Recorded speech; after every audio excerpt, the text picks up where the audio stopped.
ಆರೋಗ್ಯ ಭಾಗ್ಯ.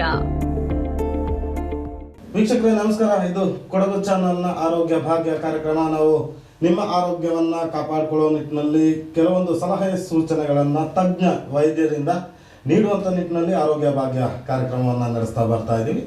ಇವತ್ತಿನ ನಮ್ಮ ಒಂದು ಕಾರ್ಯಕ್ರಮದಲ್ಲಿ ನಾರಾಯಣ ಮಲ್ಟಿ ಸ್ಪೆಷಾಲಿಟಿ ಆಸ್ಪತ್ರೆಯ ಸಮಗ್ರ ಮೂತ್ರಶಾಸ್ತ್ರ ಆರೈಕಾ ಕೇಂದ್ರದಲ್ಲಿ ಏನು ಕಳೆದ ವಾರ ಒಂದು ಮಾರ್ಚ್ 2ನೇ ವಾರದಲ್ಲಿ ಒಂದು ಕಿಡ್ನಿ ಅಂದರೆ ಮೂತ್ರಪಿಂಡದ ಒಂದು ವಿಶ್ವ ಮೂತ್ರಪಿಂಡ ದಿನಾಚರಣೆಯನ್ನು ಆಚರಿಸಲಾಗುತ್ತೆ ಎಲ್ಲ ಕಡೆ.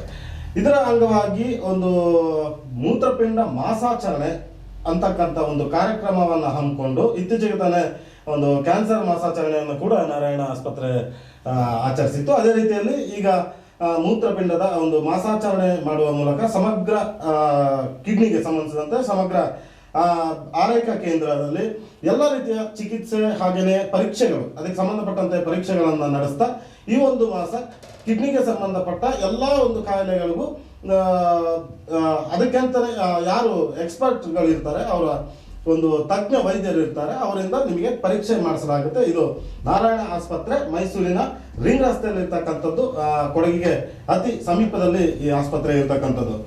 ಸೊ ಇವತ್ತಿನ ನಮ್ಮ ಕಾರ್ಯಕ್ರಮದ ವಿಶೇಷ ಈ ಮೂತ್ರ ಪಿಂಡಗಳ ಬಗ್ಗೆ, ಅಂದರೆ ಕಿಡ್ನಿ ಬಗ್ಗೆ ನಾವು ಮಾತಾಡ್ತೀವಿ. ಕಿಡ್ನಿಗೆ ಆಗ್ತಕ್ಕಂಥ ಸಮಸ್ಯೆಗಳಾಗಿರ್ಬೋದು, ಹಾಗೆಯೇ ಅದಕ್ಕೆ ಚಿಕಿತ್ಸಾ ವಿಧಾನಗಳು, ಹಾಗೆಯೇ ಕಿಡ್ನಿಯ ಆರೋಗ್ಯವನ್ನು ಕಾಪಾಡಿಕೊಳ್ಳಿಕ್ಕೆ ಹೇಗಿರಬೇಕು ಅಂತಕ್ಕಂಥದ್ದು ಇವತ್ತಿನ ಕಾರ್ಯಕ್ರಮ ಆಗಿರುತ್ತೆ. ಇದರ ಬಗ್ಗೆ ನಮ್ಮ ಜೊತೆ ಮಾತಾಡೋಕ್ಕೆ ನಾರಾಯಣ ಆಸ್ಪತ್ರೆಯ ಮೂತ್ರ ರೋಗಕ್ಕೆ ಸಂಬಂಧಪಟ್ಟ ತಜ್ಞ ವೈದ್ಯರಾಗಿರ್ತಕ್ಕಂಥ ಡಾಕ್ಟರ್ ಯಶವಂತ್ ಹಾಗೇನೆ ಡಾಕ್ಟರ್ ನಾಗೇಶ್ ಅವರು ನಮ್ಮ ಜೊತೆಗಿದ್ದಾರೆ. ಸರ್, ಕಾರ್ಯಕ್ರಮಕ್ಕೆ ತಮ್ಮಿಬ್ಬರಿಗೂ ಸ್ವಾಗತ. ಈಗ ಮೊದಲನೇದಾಗಿ ಎಲ್ರಿಗೂ ಗೊತ್ತಿರತಕ್ಕಂಥ ವಿಚಾರ, ಆದರೂ ಕೂಡ ಒಂದು ನಿಮ್ಮ ವೈದ್ಯಶಾಸ್ತ್ರದಲ್ಲಿ ನೀವು ಬೇರೆ ಥರನೇ ಹೇಳ್ತೀರಿ. ಈ ಕಿಡ್ನಿ ಅಂದರೆ ಏನು, ಈ ಕಿಡ್ನಿಯ ಒಂದು ಕಾರ್ಯಗಳು ಏನಿರ್ತವೆ, ಕಿಡ್ನಿ ಯಾವಾಗಾದರೂ ಕಿಡ್ನಿಗೆ ಸಮಸ್ಯೆ ಬಂದರೆ ಮನುಷ್ಯನಿಗೆ ಆಗ್ತಕ್ಕಂಥ ಸಮಸ್ಯೆ, ಮನುಷ್ಯನ ದೇಹದಲ್ಲಿ ಆಗ್ತಕ್ಕಂಥ ವೈಪರೀತ್ಯಗಳು ಅಥವಾ ಸಮಸ್ಯೆಗಳೇನು? ಸೊ ಕಿಡ್ನಿ ಅಂದರೆ ಮನುಷ್ಯನ ದೇಹದಲ್ಲಿ ಅಂಗ, ಒಂದು ಅವಿಭಾಜ್ಯ ಅಂಗ ಅಂತ ಹೇಳ್ತೀವಿ. 2 ಕಿಡ್ನಿ ಇರುತ್ತೆ ನಾರ್ಮಲ್ ಆಗಿ, right side and left side. ಇದು ಬೆನ್ನಿನ ಹಿಂದಿನ ಭಾಗದಲ್ಲಿ ಇರುತ್ತೆ. ಅದು ಕಿಡ್ನಿಯ ಮೇನ್ ಅದರದ್ದು ವರ್ಕ್ ಅಂದರೆ ಕೆಲಸ ಏನು ಅಂತಂದ್ರೆ ರಕ್ತದ ಶುದ್ಧೀಕರಣ. ರಕ್ತದಲ್ಲಿ ಏನು ಕಲ್ಮಶ, ಈಗ ಮೆಟಬಾಲಿಸಮ್, ಬಾಡಿಯಲ್ಲಿ ಪ್ರೋಟೀನ್ ಇರ್ಬೋದು, ಅದೆಲ್ಲ ಬ್ರೇಕ್ ಡೌನ್ ಆಗಿ ಏನು ಉಳ್ಕೊಳ್ಳುತ್ತೆ ಅದನ್ನ ಹೊರಗೆ ಹಾಕೋದು. ಏನು ಅದು ಬಾಡಿಯಲ್ಲಿ ಅಕ್ಯುಮುಲೇಟ್ ಆಗಿ ಜಾಸ್ತಿ ಆದರೆ ಅದು ಏನೇನು ದುಷ್ಪರಿಣಾಮ ಬೀಳುತ್ತೆ ಅದನ್ನ ತಡೆಗಟ್ಟಲಿಕ್ಕೋಸ್ಕರ ಅದನ್ನ ಬಾಡಿಯಿಂದ ಹೊರಗೆ ಹಾಕೋದೆ ಮೇನ್ ಕಿಡ್ನಿ ಕೆಲಸ. ಸೊ ಬಾಡಿಯಲ್ಲಿ ಮೆಟಬಾಲಿಸಮ್ ನಾನು ಹೇಳಿದಾಗ ಅದರಿಂದ ಅದು ಬಿಟ್ಟರೆ ಬಾಡಿಯೆಲ್ಲ BP, ರಕ್ತದೊತ್ತಡ ಏನಿದೆ ಅದನ್ನ ಕರೆಕ್ಟ್ ಇದರಲ್ಲಿ ಮೇಂಟೈನ್ ಮಾಡೋದು ಆಗಲಿ, ಹಾಗೆ ರಕ್ತ ಉತ್ಪತ್ತಿ ಆಗೋದಕ್ಕೆ ಹೆಲ್ಪ್ ಮಾಡೋದು, ಇದಿಷ್ಟು ಕಿಡ್ನಿಯ ಮೇನ್ ಕಾರ್ಯಕ್ರಮ. ಈ ಕಿಡ್ನಿ ವೈಫಲ್ಯ ಅಥವಾ ಕಿಡ್ನಿಗೆ ಒಂದು ತೊಂದರೆ ಆದರೆ ಮನುಷ್ಯನ ದೇಹದಲ್ಲಿ ಆಗ್ತಕ್ಕಂಥ ಏರುಪೇರುಗಳು, ಈಗ ಯಾವ ಸಂದರ್ಭದಲ್ಲಿ ಕಿಡ್ನಿ ವೈಫಲ್ಯತೆ ಆಗುತ್ತೆ ಅವಾಗ ಏನಾಗುತ್ತೆ, ಬಾಡಿನಲ್ಲಿರುವಂಥ ವೇಸ್ಟ್ ಪ್ರಾಡಕ್ಟ್ಸ್ಗಳು ಅದು ಬಾಡಿಯಿಂದ ಆಚೆ ಹೋಗಲ್ಲ. ಅವಾಗ ಏನಾಗುತ್ತೆ, ಬಾಡಿನಲ್ಲಿ ಲವಣಗಳ ಸಮತೋಲನೆ ಅಂದರೆ ಸಾಲ್ಟ್ ವಾಟರ್ ಲೆವೆಲ್ ಅದ್ರದ್ದು ಕೂಡ ವ್ಯತ್ಯಾಸ ಆಗುತ್ತೆ. ಅವಾಗ ಏನಾಗುತ್ತೆ, ದೇಹದಲ್ಲಿ ಕಾಲಿನಲ್ಲಿ ಊದ್ಕೊಳ್ಳೋದು, ಮತ್ತು ರಕ್ತ ಉತ್ಪತ್ತಿ ಆಗಲ್ಲ, ಆಗ ಅನಿಮಿಯಾ ಆಗುತ್ತೆ, ಅಂದರೆ ರಕ್ತ ಡೆವಲಪ್ಮೆಂಟ್ ಆಗಲ್ಲ, ಮತ್ತು ಮೂಳೆಗಳು ಸಾಂದ್ರತೆ ವೀಕ್ ಆಗುತ್ತೆ. ಮತ್ತು ಅದರ ಜೊತೆ ನಾನ್ ಸ್ಪೆಸಿಫಿಕ್ ಸಿಂಪ್ಟಮ್ಸ್ ಅಂದರೆ ಊಟ ಸೇರಲ್ಲ, ಸುಸ್ತಾಗೋದು, ನಿದ್ದೆ ಬರಲ್ಲ, ಎನರ್ಜಿ ಇರಲ್ಲ, ಯಾವಾಗಲೂ ಸುಸ್ತು ಅಂತ ಹೇಳ್ತಾರೆ, ಆ ಥರ ನಾನ್ ಸ್ಪೆಸಿಫಿಕ್ ಸಿಂಪ್ಟಮ್ಸು ಇರುತ್ತೆ.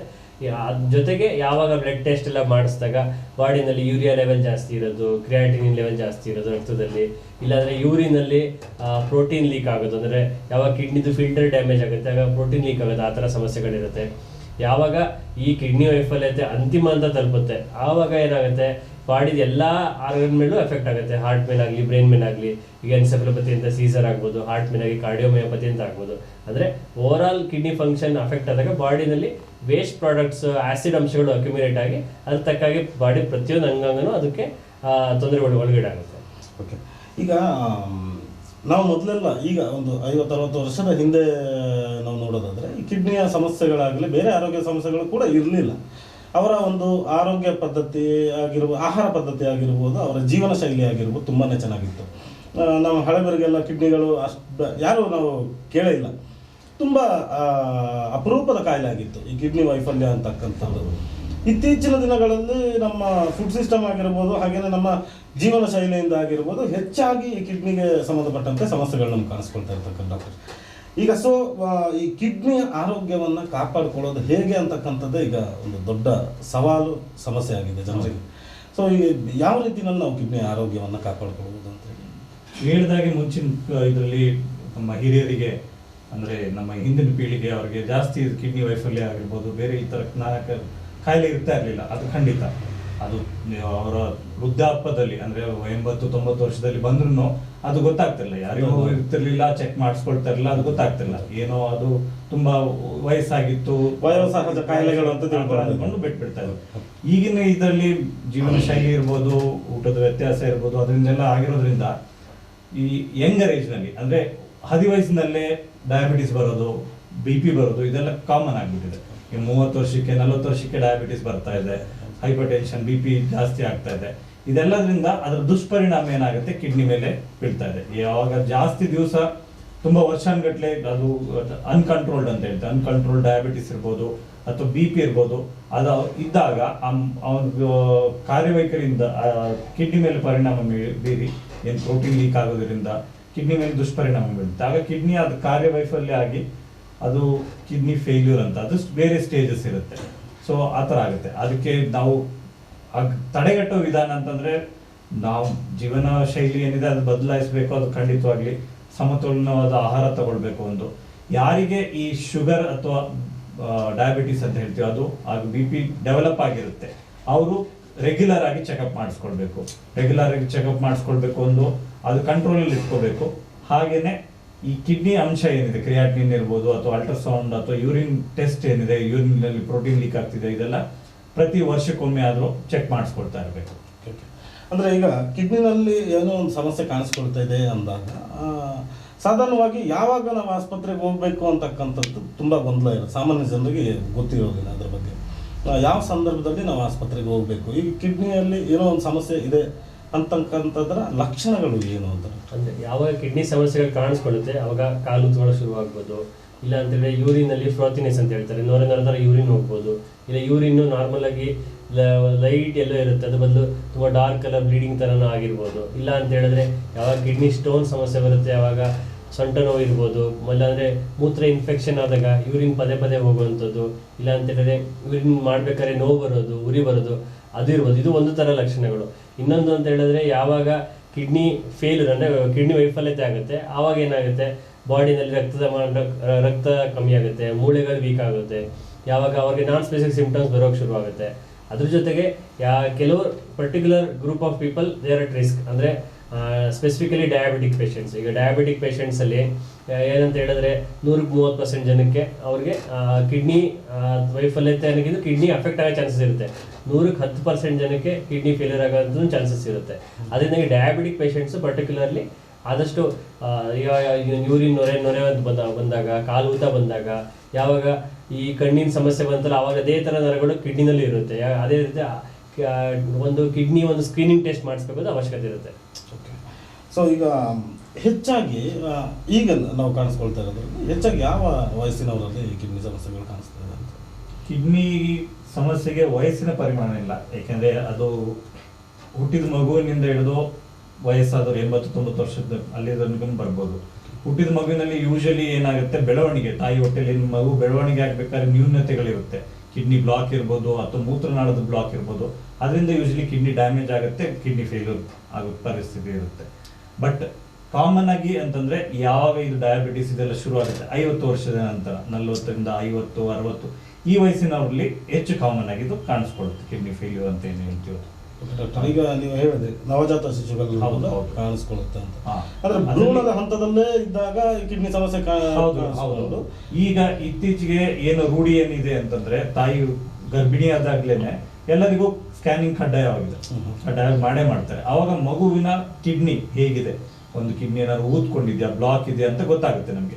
ಆತರ ಇದ್ದ ಪಕ್ಷದಲ್ಲಿ ನಾವು ಹುಟ್ಟಿದ ತಕ್ಷಣ ಮಗುವಿಗೆ ಮತ್ತೆ ಇನ್ನೊಮ್ಮೆ ಸ್ಕ್ಯಾನ್ ಮಾಡ್ತೀವಿ. ಸ್ಕ್ಯಾನ್ ಮಾಡಿದಾಗ ಅದು ಬ್ಲಾಕ್ ಏನಾಗುತ್ತೆ, ಕೆಲವೊಮ್ಮೆ ತಾಯಿ ಹೊಟ್ಟೆಲಿದ್ದಾಗ ಸ್ವಲ್ಪ ತಕ್ಕ ಮಟ್ಟಿಗೆ ಕಿಡ್ನಿ ಬ್ಲಾಕ್ ಇರುತ್ತೆ. ಅದು ಬೆಳವಣಿಗೆ ಸ್ಟೇಜಲ್ಲಿ ಕೆಲವೊಮ್ಮೆ ಇರೋದು ಸಹಜ. ಅದು ಬೆಳವಣಿಗೆ ಆಗ್ತಾ ಬ್ಲಾಕ್ ಏನಾಗುತ್ತೆ ಅದು ಹೋಗ್ಬಿಟ್ಟು ನಾರ್ಮಲ್ ಆಗಿರುತ್ತೆ ಕಿಡ್ನಿ. ಅದನ್ನ ನಾವು ಫಾಲೋ ಅಪ್ ಮಾಡಬೇಕು. ಈಗ ಮಗು ಹುಟ್ಟಿದಾಗ ಒಂದ್ಸಲ ಸ್ಕ್ಯಾನ್ ಮಾಡಿಸ್ಕೋಬೇಕು, ಆಮೇಲೆ ತಿಂಗಳಿಗೆ ಅಥವಾ 3 ತಿಂಗಳಿಗೆ ಇನ್ನೊಮ್ಮೆ ಸ್ಕ್ಯಾನ್ ಮಾಡ್ತೀವಿ. ಆ ಕಿಡ್ನಿ ಊತ ಏನಿದೆ ಅದು ವರ್ಸನ್ ಆಗ್ತದೆ, ಜಾಸ್ತಿ ಆಗ್ತಿದೆ ಅಂದ್ರೆ ಕಿಡ್ನಿ ಬ್ಲಾಕ್ ಇನ್ನೂ ಜಾಸ್ತಿ ಆಗ್ತಿದೆ ಅಂತ. ಅದೇನು ಕಡಿಮೆ ಆದ್ರೆ ಕಡಿಮೆ ಅಂತ.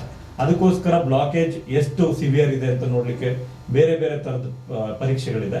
ಅದನ್ನ ನೋಡಿ ಏನಾದ್ರು ಬ್ಲಾಕ್ ಇದ್ರೆ ಅದಕ್ಕೆ ತಕ್ಕ ಶಸ್ತ್ರಚಿಕಿತ್ಸೆ ನಾವು ಮಾಡಬೇಕಾಗುತ್ತೆ. ಅಂದ್ರೆ ಈ ನವಜಾತ ಶಿಶುಗಳಲ್ಲಿ ಕಾಣಿಸ್ಕೊಂಡಾಗ ಚಿಕಿತ್ಸೆ ಮೂಲಕ ಅದು ರಿಕವರ್ ಆಗುವಂತ ಪ್ರಮಾಣ ಎಷ್ಟು ಇರುತ್ತೆ ಅಂತ ಎಲ್ರಿಗೂ ಆಗುತ್ತೆ? 100%. ಏನು ಬ್ಲಾಕ್ ಏನಾದ್ರು ಇದ್ರೆ ಅದು ರಿಕವರಿ ಯೂಶಲಿ 100 ಅಂತ ಹೇಳಲಿಕ್ಕಾಗಲ್ಲ, ಅಟ್ಲೀಸ್ಟ್ 95-98% ರಿಕವರಿ ಡೆಫಿನೆಟ್ ಆಗುತ್ತೆ. ಇದರ ಮುಂದೆ ಮಗುವಿನ ಬೆಳವಣಿಗೆ ಏನು ತೊಂದರೆ ಆಗುತ್ತೆ.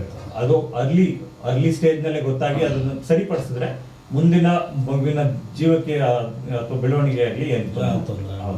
ಅದನ್ನು ಬೇರೆ ತರದಿದೆ, ಯಾವುದು 2 ಕಡೆ ಕಿಡ್ನಿ ಊದ್ಕೊಂಡು 2 ಕಡೆ ಕಿಡ್ನಿ ಪ್ರಾಬ್ಲಮ್, ಅದು ಯುರೆಥ್ರಲ್ ವ್ಯಾಲ್ವ್ ಅಂತ ಹೇಳ್ತೀವಿ, ಮೂತ್ರನಾಳದಲ್ಲಿ ಬ್ಲಾಕ್ ಇರುತ್ತೆ. ಅದಾದ ಪಕ್ಷದಲ್ಲಿ 2 ಕಿಡ್ನಿ ಡ್ಯಾಮೇಜ್ ಆಗುತ್ತೆ. ಅವಾಗ ಅದು ಬೆಳವಣಿಗೆಗೆ ತೊಂದರೆ ಆಗ್ಬೋದು. ಮಗು ಬೆಳವಣಿಗೆ ಆಗ್ತಾ ಕಿಡ್ನಿ ಆ ಮಗುವಿನ ದೇಹಕ್ಕೆ ಸರಿ ಅಂದ್ರೆ ಸಾಕಾಗ್ದೇನೆ, ಆ ಕಿಡ್ನಿದು ಕೆಲಸ ಏನಿದೆ ಅದು ಸಾಕಾಗ್ದೇನೆ ಮುಂದಿನ ವಯಸ್ಸಿನಲ್ಲಿ ಅಂದ್ರೆ ಮಗು 15 ವಯಸ್ಸಿಗೆ ಬಂದಾಗ ಅವಾಗ ಅದ್ರದ್ದು ಫೇಲ್ಯೂರ್ ಆಗೋ ಚಾನ್ಸಸ್ ಇರುತ್ತೆ. ಈ ಕಿಡ್ನಿ ವೈಫಲ್ಯ ಆದಾಗ ಜನರು ಫಾಲೋ ಮಾಡಬೇಕಾದ ಕೆಲಸಗಳು ಏನು ಅಂತ ಅಂದ್ರೆ ಈ ಕಿಡ್ನಿ ಫೇಲ್ಯೂರ್ 2 ತರ ಇದೆ. ಒಂದು ಕ್ರೋನಿಕ್ ಕಿಡ್ನಿ ಡಿಸೀಸ್, ಯಾವಾಗ ಅಂತ ಹೇಳಿದ್ರೆ ಕಿಡ್ನಿ ವೈಫಲ್ಯ ಆಗಿದೆ ಅಂದ್ರೆ ಇನ್ನೂ ಅದು ಸಂಪೂರ್ಣ ವೈಫಲ್ಯ ಆಗಿಲ್ಲ. ಇನ್ನೊಂದು ಅಂದ್ರೆ ಅಂತಿಮ ಹಂತದ ಕಿಡ್ನಿ ವೈಫಲ್ಯ ಅಂದ್ರೆ CKD ಸ್ಟೇಜ್ 5 ಅಂತ ಹೇಳ್ತೀವಿ.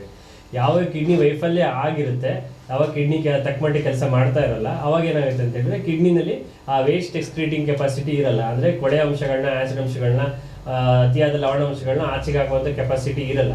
ಅವಾಗ ಏನಾಗುತ್ತೆ, ನಾವು ಅದು ತಕ್ಕಾಗಂತ ಒಂದು ಜೀವನ ಒಂದು ಶೈಲಿನ ರೂಢಿಸ್ಕೋಬೇಕಾಗುತ್ತೆ. ಯಾವ ತರ ಅಂತಂದ್ರೆ ಈಗ ನೀರಿನ ಅಂಶನ ಕಮ್ಮಿ ತಗೋಬೇಕಾಗುತ್ತೆ. ಈಗ ನೀರು ಜಾಸ್ತಿ ತಗೊಂಡಷ್ಟು ಅದು ದೇಹದಲ್ಲಿ ಅಕ್ಯುಮಿಲೇಟ್ ಆಗೋ, ಶೇಖರಣೆ ಆಗೋ ಚಾನ್ಸಸ್ ಇರುತ್ತೆ. ಅಂದ್ರೆ ನೀರಿನ ಇಷ್ಟೇ ಕಮ್ಮಿ ತಗೊಳ್ಳಿ ಅಂತ ಹೇಳ್ತೀವಿ. ಉಪ್ಪಿನ ಮತ್ತೆ ಲವಣಾಂಶಗಳನ್ನ, ಉಪ್ಪಿನ ಅಂಶನ ಕಡಿಮೆ ಮಾಡಕ್ಕೆ ಹೇಳ್ತೀವಿ. ಮತ್ತೆ ಕೆಲವೊಂದು ಸ್ಪೆಸಿಫಿಕ್ ಪದಾರ್ಥಗಳನ್ನ ಕಮ್ಮಿ ಮಾಡಕ್ಕೆ ಹೇಳ್ತೀವಿ. ಯಾಕಂದ್ರೆ ಯಾವ ತರ ಅಂತ ಹೇಳಿದ್ರೆ ಈಗ ಪ್ರೋಟೀನ್ ಅಂಶಗಳು, ಈಗ ತುಂಬಾ ಈಗ ನಾನ್ ವೆಜಿಟೇರಿಯನ್ ಫುಡ್ ಇಲ್ಲ ತುಂಬಾ ದಾಲ್, ಸೋಯಾಬೀನ್ ಆ ಥರ ಅಂದ್ರೆ ತುಂಬಾ ಪ್ರೋಟೀನ್ ಅಂಶಗಳನ್ನ ಆದಷ್ಟು ಕಂಟ್ರೋಲ್ ಮಾಡೋದಕ್ಕೆ ಹೇಳ್ತೀವಿ. ಜೊತೆಗೆ ಯಾವುದೇ ರೀತಿ ಈ ಕಿಡ್ನಿಗೆ ಹಾನಿಕಾರಕ ಆಗುವಂಥ ಮಾತ್ರೆಗಳು ಯಾವ ಥರ ಅಂತ ಹೇಳಿದ್ರೆ ಈಗ ಪೇನ್ ಕಿಲ್ಲರ್ಸ್, ಕೆಲವೊಂದು ಸ್ಪೆಸಿಫಿಕ್ ಆಂಟಿಬಯೋಟಿಕ್ಸ್ ಇದೆ, ಕೆಲವೊಂದು ಈಗ ಓವರ್ ದ ಕೌಂಟರ್ ಪಿಲ್ಸ್ ಅಂತ ಹೇಳ್ತೀವಿ. ಅಂದ್ರೆ ಡಾಕ್ಟರ್ ಯಾವುದೋ ಒಂದು ಮೂಳೆ ನೋವು ಪೇನ್ ಕಿಲ್ಲರ್ ಕೊಟ್ಟಿರ್ತಾರೆ, ಅದನ್ನ ವರ್ಷಾನ್ಗಡೆ ತಗೊಳ್ತಾ ಇರ್ತಾರೆ, ಅವುಗಳನ್ನ ಅವಾಯ್ಡ್ ಮಾಡೋದಕ್ಕೆ ಹೇಳ್ತೀವಿ. ಜೊತೆಗೆ ಯಾವುದೇ ರೀತಿ ಈಗ ಕಿಡ್ನಿಗೆ ತೊಂದರೆ ಆಗುವಂಥ ಅಂಶಗಳು, ಹೇಗೆ ಕಿಡ್ನಿ ಇನ್ಫೆಕ್ಷನ್ ಆಗ್ಬೋದು, ಕಿಡ್ನಿ ಬ್ಲಾಕ್ ಅದನ್ನ ಆದಷ್ಟು ಬೇಗ ಪರಿಹಾರ ಮಾಡ್ಕೊಳ್ಳೋದಕ್ಕೆ ಹೇಳ್ತೀವಿ. ಇದು ಕಿಡ್ನಿ ಫೇಲ್ಯೂರ್ ಆದಾಗ. ಡಯಾಲಿಸಿಸ್ ಪೇಷಂಟ್ಸ್ ಅಲ್ಲಿ ಆಹಾರ ಕ್ರಮ ಸ್ವಲ್ಪ ಚೇಂಜ್ ಆಗುತ್ತೆ. ಯಾಕಂತಂದ್ರೆ ಆಲ್ರೆಡಿ ಅವ್ರು ಡಯಾಲಿಸಿಸ್ ಮೇಲೆ ಇರೋದ್ರಿಂದ ಅವ್ರಿಗೆ ಸ್ವಲ್ಪ ಪ್ರೋಟೀನ್ ಅಂಶನ ಲಿಬರಲ್ ತಗೊಳ್ಳೋದಕ್ಕೆ ಹೇಳ್ತೀವಿ. ಬಟ್ ನೀರಿನ ಅಂಶ ಮತ್ತೆ ಉಪ್ಪಿನ ಅಂಶನ ಕಮ್ಮಿ ಮಾಡೋದಕ್ಕೆ ಹೇಳ್ತೀವಿ. ಡಾಕ್ಟರ್, ನೀವೀಗ ಶಸ್ತ್ರಚಿಕಿತ್ಸೆಯಲ್ಲಿ ಮುಖ್ಯವಾಗಿ ಮಾಡ್ತೀರಿ. ಸೊ ಈ ಕಿಡ್ನಿ ಕಸಿ ಅಂತ ಏನು ಹೇಳ್ತಾರೆ, ಟ್ರಾನ್ಸ್ಪ್ಲಾಂಟ್ ಮಾಡತಕ್ಕಂಥದ್ದು, ಇದ್ರ ಬಗ್ಗೆ ಹೆಚ್ಚಿನ ಜನರಿಗೆ ಒಂದು ಮಾಹಿತಿಯ ಕೊರತೆ ಇದೆ. ಕಿಡ್ನಿ ಯಾವ ರೀತಿ ಮಾಡಬೇಕು, ಏನಾಗಿದೆ, ಬರೀ ಡಯಾಲಿಸಿಸ್ ಮಾಡಿಕೊಂಡು ಇರ್ಬೋದಾ, ಅಥವಾ ಯಾವ ಸ್ಟೇಜ್ನಲ್ಲಿ ಕಿಡ್ನಿ ಕಸಿ ಮಾಡಬೇಕಾಗುತ್ತೆ, ಕಿಡ್ನಿ ಕಸಿ ಮಾಡಿದ್ರೆ ಮುಂದೆ ತೊಂದರೆ ಬರೋದಿಲ್ವಾ, ಇಂತಹ ಹಲವಾರು ಪ್ರಶ್ನೆಗಳು ಜನರ ಮನಸ್ಸಲ್ಲಿದೆ. ಸೊ ಈ ಕಿಡ್ನಿ ಕಸಿ ಬಗ್ಗೆ ಎಕ್ಸ್ಪ್ಲೈನ್ ಮಾಡೋದಾದ್ರೆ, ಯೂಶಲಿ ಕಿಡ್ನಿ ಕಸಿ ಅಂತ ಟ್ರಾನ್ಸ್ಪ್ಲಾಂಟ್ ಅಂತ ಏನು ಹೇಳ್ತೀವಿ, ಅದು ಎಂಡ್ ಸ್ಟೇಜ್ ರೀನಲ್ ಡಿಸೀಸ್ ಆಗಿರುತ್ತೆ. ಅಂದರೆ ಈ ಕೆಲವೊಬ್ಬರಿಗೆ ಕ್ರಿಯಾಟಿನಿನ್ ತುಂಬ ಜಾಸ್ತಿ ಆಗಿರುತ್ತೆ, ಇನ್ನೂ ಟ್ರಾನ್ಸ್ಪ್ಲಾಂಟ್ ಶುರು ಆಗಿಲ್ಲ, ಅದಕ್ಕೆ ಮುಂಚೆನೂ ಮಾಡಬಹುದು. ಒಂದು ಪ್ರಿಯಂಟಿವ್ ಟ್ರಾನ್ಸ್ಪ್ಲಾಂಟ್ ಅಂತ ಹೇಳ್ತೀವಿ. ಇನ್ನೊಂದೇನೋ ಲಾಂಗ್ ಟರ್ಮ್ ಡಯಾಲಿಸಿಸ್ ಶುರು ಆಗಿರುತ್ತೆ, ಅವ್ರಿಗೆ ಡಯಾಲಿಸಿಸ್ ಶುರು ಆಗಿರೋರ್ಗೆ ನಾವು ಇವ್ಯಾಲ್ಯೂಯೇಟ್ ಮಾಡ್ತೀವಿ. ಅದ್ರಿಗೆ ನೆಕ್ಸ್ಟ್ ಕಿನ್ ಅಂತ ಹೇಳ್ತೀವಿ, ಹತ್ತಿರದ ಸಂಬಂಧಿ. ಎಷ್ಟು ಫಸ್ಟ್ ಡಿಗ್ರಿ ರಿಲೇಟಿವ್, ಎಷ್ಟು ಹತ್ತಿರದ ಸಂಬಂಧಿ ಕೊಡ್ತಾರೆ ಅದಕ್ಕೆ ಕಿಡ್ನಿ, ಅದರದ್ದು ಸಕ್ಸಸ್ ರೇಟ್ ಜಾಸ್ತಿ ಇರುತ್ತೆ ದೂರದವ್ರು ಕೊಡೋದಕ್ಕಿಂತ. ಸರ್ಕಾರದಿಂದ ಅಪ್ರೂವಲ್ ತಗೊಳ್ಬೇಕು, ಇವರಿಗೆ ಅವರಿಗೆ ರಿಲೇಷನ್ ನಾವು ಎಸ್ಟಾಬ್ಲಿಷ್ ಮಾಡಬೇಕು. ಯಾರಿಗೋ ಕಿಡ್ನಿ ಯಾರದ್ದು ಬೇರೆಯವ್ರು ಕೊಡೋದು ಆ ಥರ ಸರ್ಕಾರದ ರೂಲ್ಸ್ ನಲ್ಲಿ ಇಲ್ಲ. ಸೊ ಹತ್ತಿರದ ಸಂಬಂಧಿಕರ ಕಿಡ್ನಿ ಡೊನೇಟ್ ಮಾಡೋದು ಮಾತ್ರ ಅದು ವ್ಯಾಲಿಡ್ ಇರುತ್ತೆ ಈಗ. ಸೊ ಅದು ಮಾಡೋದಕ್ಕೆ ನಾವು ಯೂಶಲಿ ಬ್ಲಡ್ ಗ್ರೂಪ್ ಮ್ಯಾಚ್ ಆಗಬೇಕು ಅಂತ ಹೇಳ್ತೀವಿ. ಇವ್ರ ಬ್ಲಡ್ ಗ್ರೂಪ್ ಅವ್ರ ಬ್ಲಡ್ ಗ್ರೂಪ್ ಮ್ಯಾಚ್ ಆಗಬೇಕು. ಮತ್ತೆ 18 ವರ್ಷದಿಂದ 60 ವರ್ಷದ ತನಕ ಕಿಡ್ನಿ ಯಾರು ಬೇಕಾದ್ರೆ ಕಿಡ್ನಿ ಟ್ರಾನ್ಸ್ಪ್ಲಾಂಟ್ ಮಾಡಬಹುದು. ಸೊ ಅವರಿಗೆ ಡಯಾಬಿಟಿಸ್ ಇರಬಾರ್ದು, ಅಥವಾ ಪ್ರೀ ಡಯಾಬಿಟಿಕ್ ಸ್ಟೇಟ್ ಅಂತ ಹೇಳ್ತೀವಿ. ಡಯಾಬಿಟಿಸ್ ಬರುತ್ತೆ ಮುಂದಕ್ಕೆ ಅಂತ ಏನಾದ್ರು ಗೋಚರ ಆದರೆ ನಾವು ಅವ್ರನ್ನ ಸೈಡ್ ಲೈನ್ ಮಾಡ್ತೀವಿ. ಯಾಕೆಂದ್ರೆ ಈ ಬೇರೆ ಯಾರು ಇಲ್ಲ ಅಂದ ಪಕ್ಷದಲ್ಲಿ ಅವರು ಸೆಕೆಂಡ್ ಇದರಿಂದ ಬರ್ತಾರೆ, ಬಟ್ ಫಸ್ಟ್ನೇ ಅವ್ರಿಗೆ ಪ್ರಿಫರೆನ್ಸ್ ಕೊಡೋದಿಲ್ಲ, ಆ ಥರ ಆಗುತ್ತೆ. ಸೊ ಈ ಥರ ಎಲ್ಲ ಇವ್ಯಾಲ್ಯೂಯೇಟ್ ಮಾಡಿದ್ಮೇಲೆ ಅವ್ರದ್ದು ಕಿಡ್ನಿ ತಗೊಂಡು ಶಸ್ತ್ರಚಿಕಿತ್ಸೆ ಮೂಲಕ ಲ್ಯಾಪ್ರೋಸ್ಕೋಪಿ ಇರ್ಬೋದು, ಓಪನ್ ಸರ್ಜರಿ ಇರ್ಬೋದು, ಅದನ್ನ ತಗೊಂಡು ಇವರಿಗೆ ಜೋಡಣೆ ಮಾಡ್ತೀವಿ. ಸೊ ಅದು ಒಂದು. ಸೊ ಅದು ಮಾಡ್ಲಿಕ್ಕೆ ಮುಂಚೆ ಈ ನಮ್ಮ ಕಿಡ್ನಿ ತಗೊಳ್ತಾ ಇದ್ದಾರಲ್ಲ, ರೆಸಿಪಿಯೆಂಟ್ ಅಂತ ಏನು ಹೇಳ್ತೀವಿ, ಅವರಿಗೆ ಈಗ ಬೇರೆ ದೇಹದಿಂದ ಕಿಡ್ನಿ ಆಗ್ತಿರೋದು, ಇವ್ರ ಬಾಡಿ ಅದನ್ನ ರಿಜೆಕ್ಟ್ ಮಾಡ್ಬೋದು. ಅದು ರಿಜೆಕ್ಟ್ ಮಾಡದೇ ಇರಂಗೆ ನಾನಾ ತರದ ವಿಧಾನಗಳಿದೆ, ಅದು ಡಾಕ್ಟರ್ ಯಶವಂತ್ ಅವರು ಎಕ್ಸ್ಪ್ಲೇನ್ ಮಾಡ್ತಾರೆ ಈಗ. ಸೊ ಇದೇನಿದೆ, ಇದು ಸರ್ಜಿಕಲ್ ಇದು ಮಾಡಿದ್ಮೇಲೆ ಸೊ ಅದಾಗುತ್ತೆ. ಇನ್ನೊಂದು ಏನಂತಂದ್ರೆ, ಒಂದು ಇದು ಲಿವಿಂಗ್ ಅಂದ್ರೆ ಜೀವಂತವಾಗಿರೋರು ಕಿಡ್ನಿ ಕೊಟ್ಟಿದ್ದು ನಾನು ಹೇಳಿದ್ದು.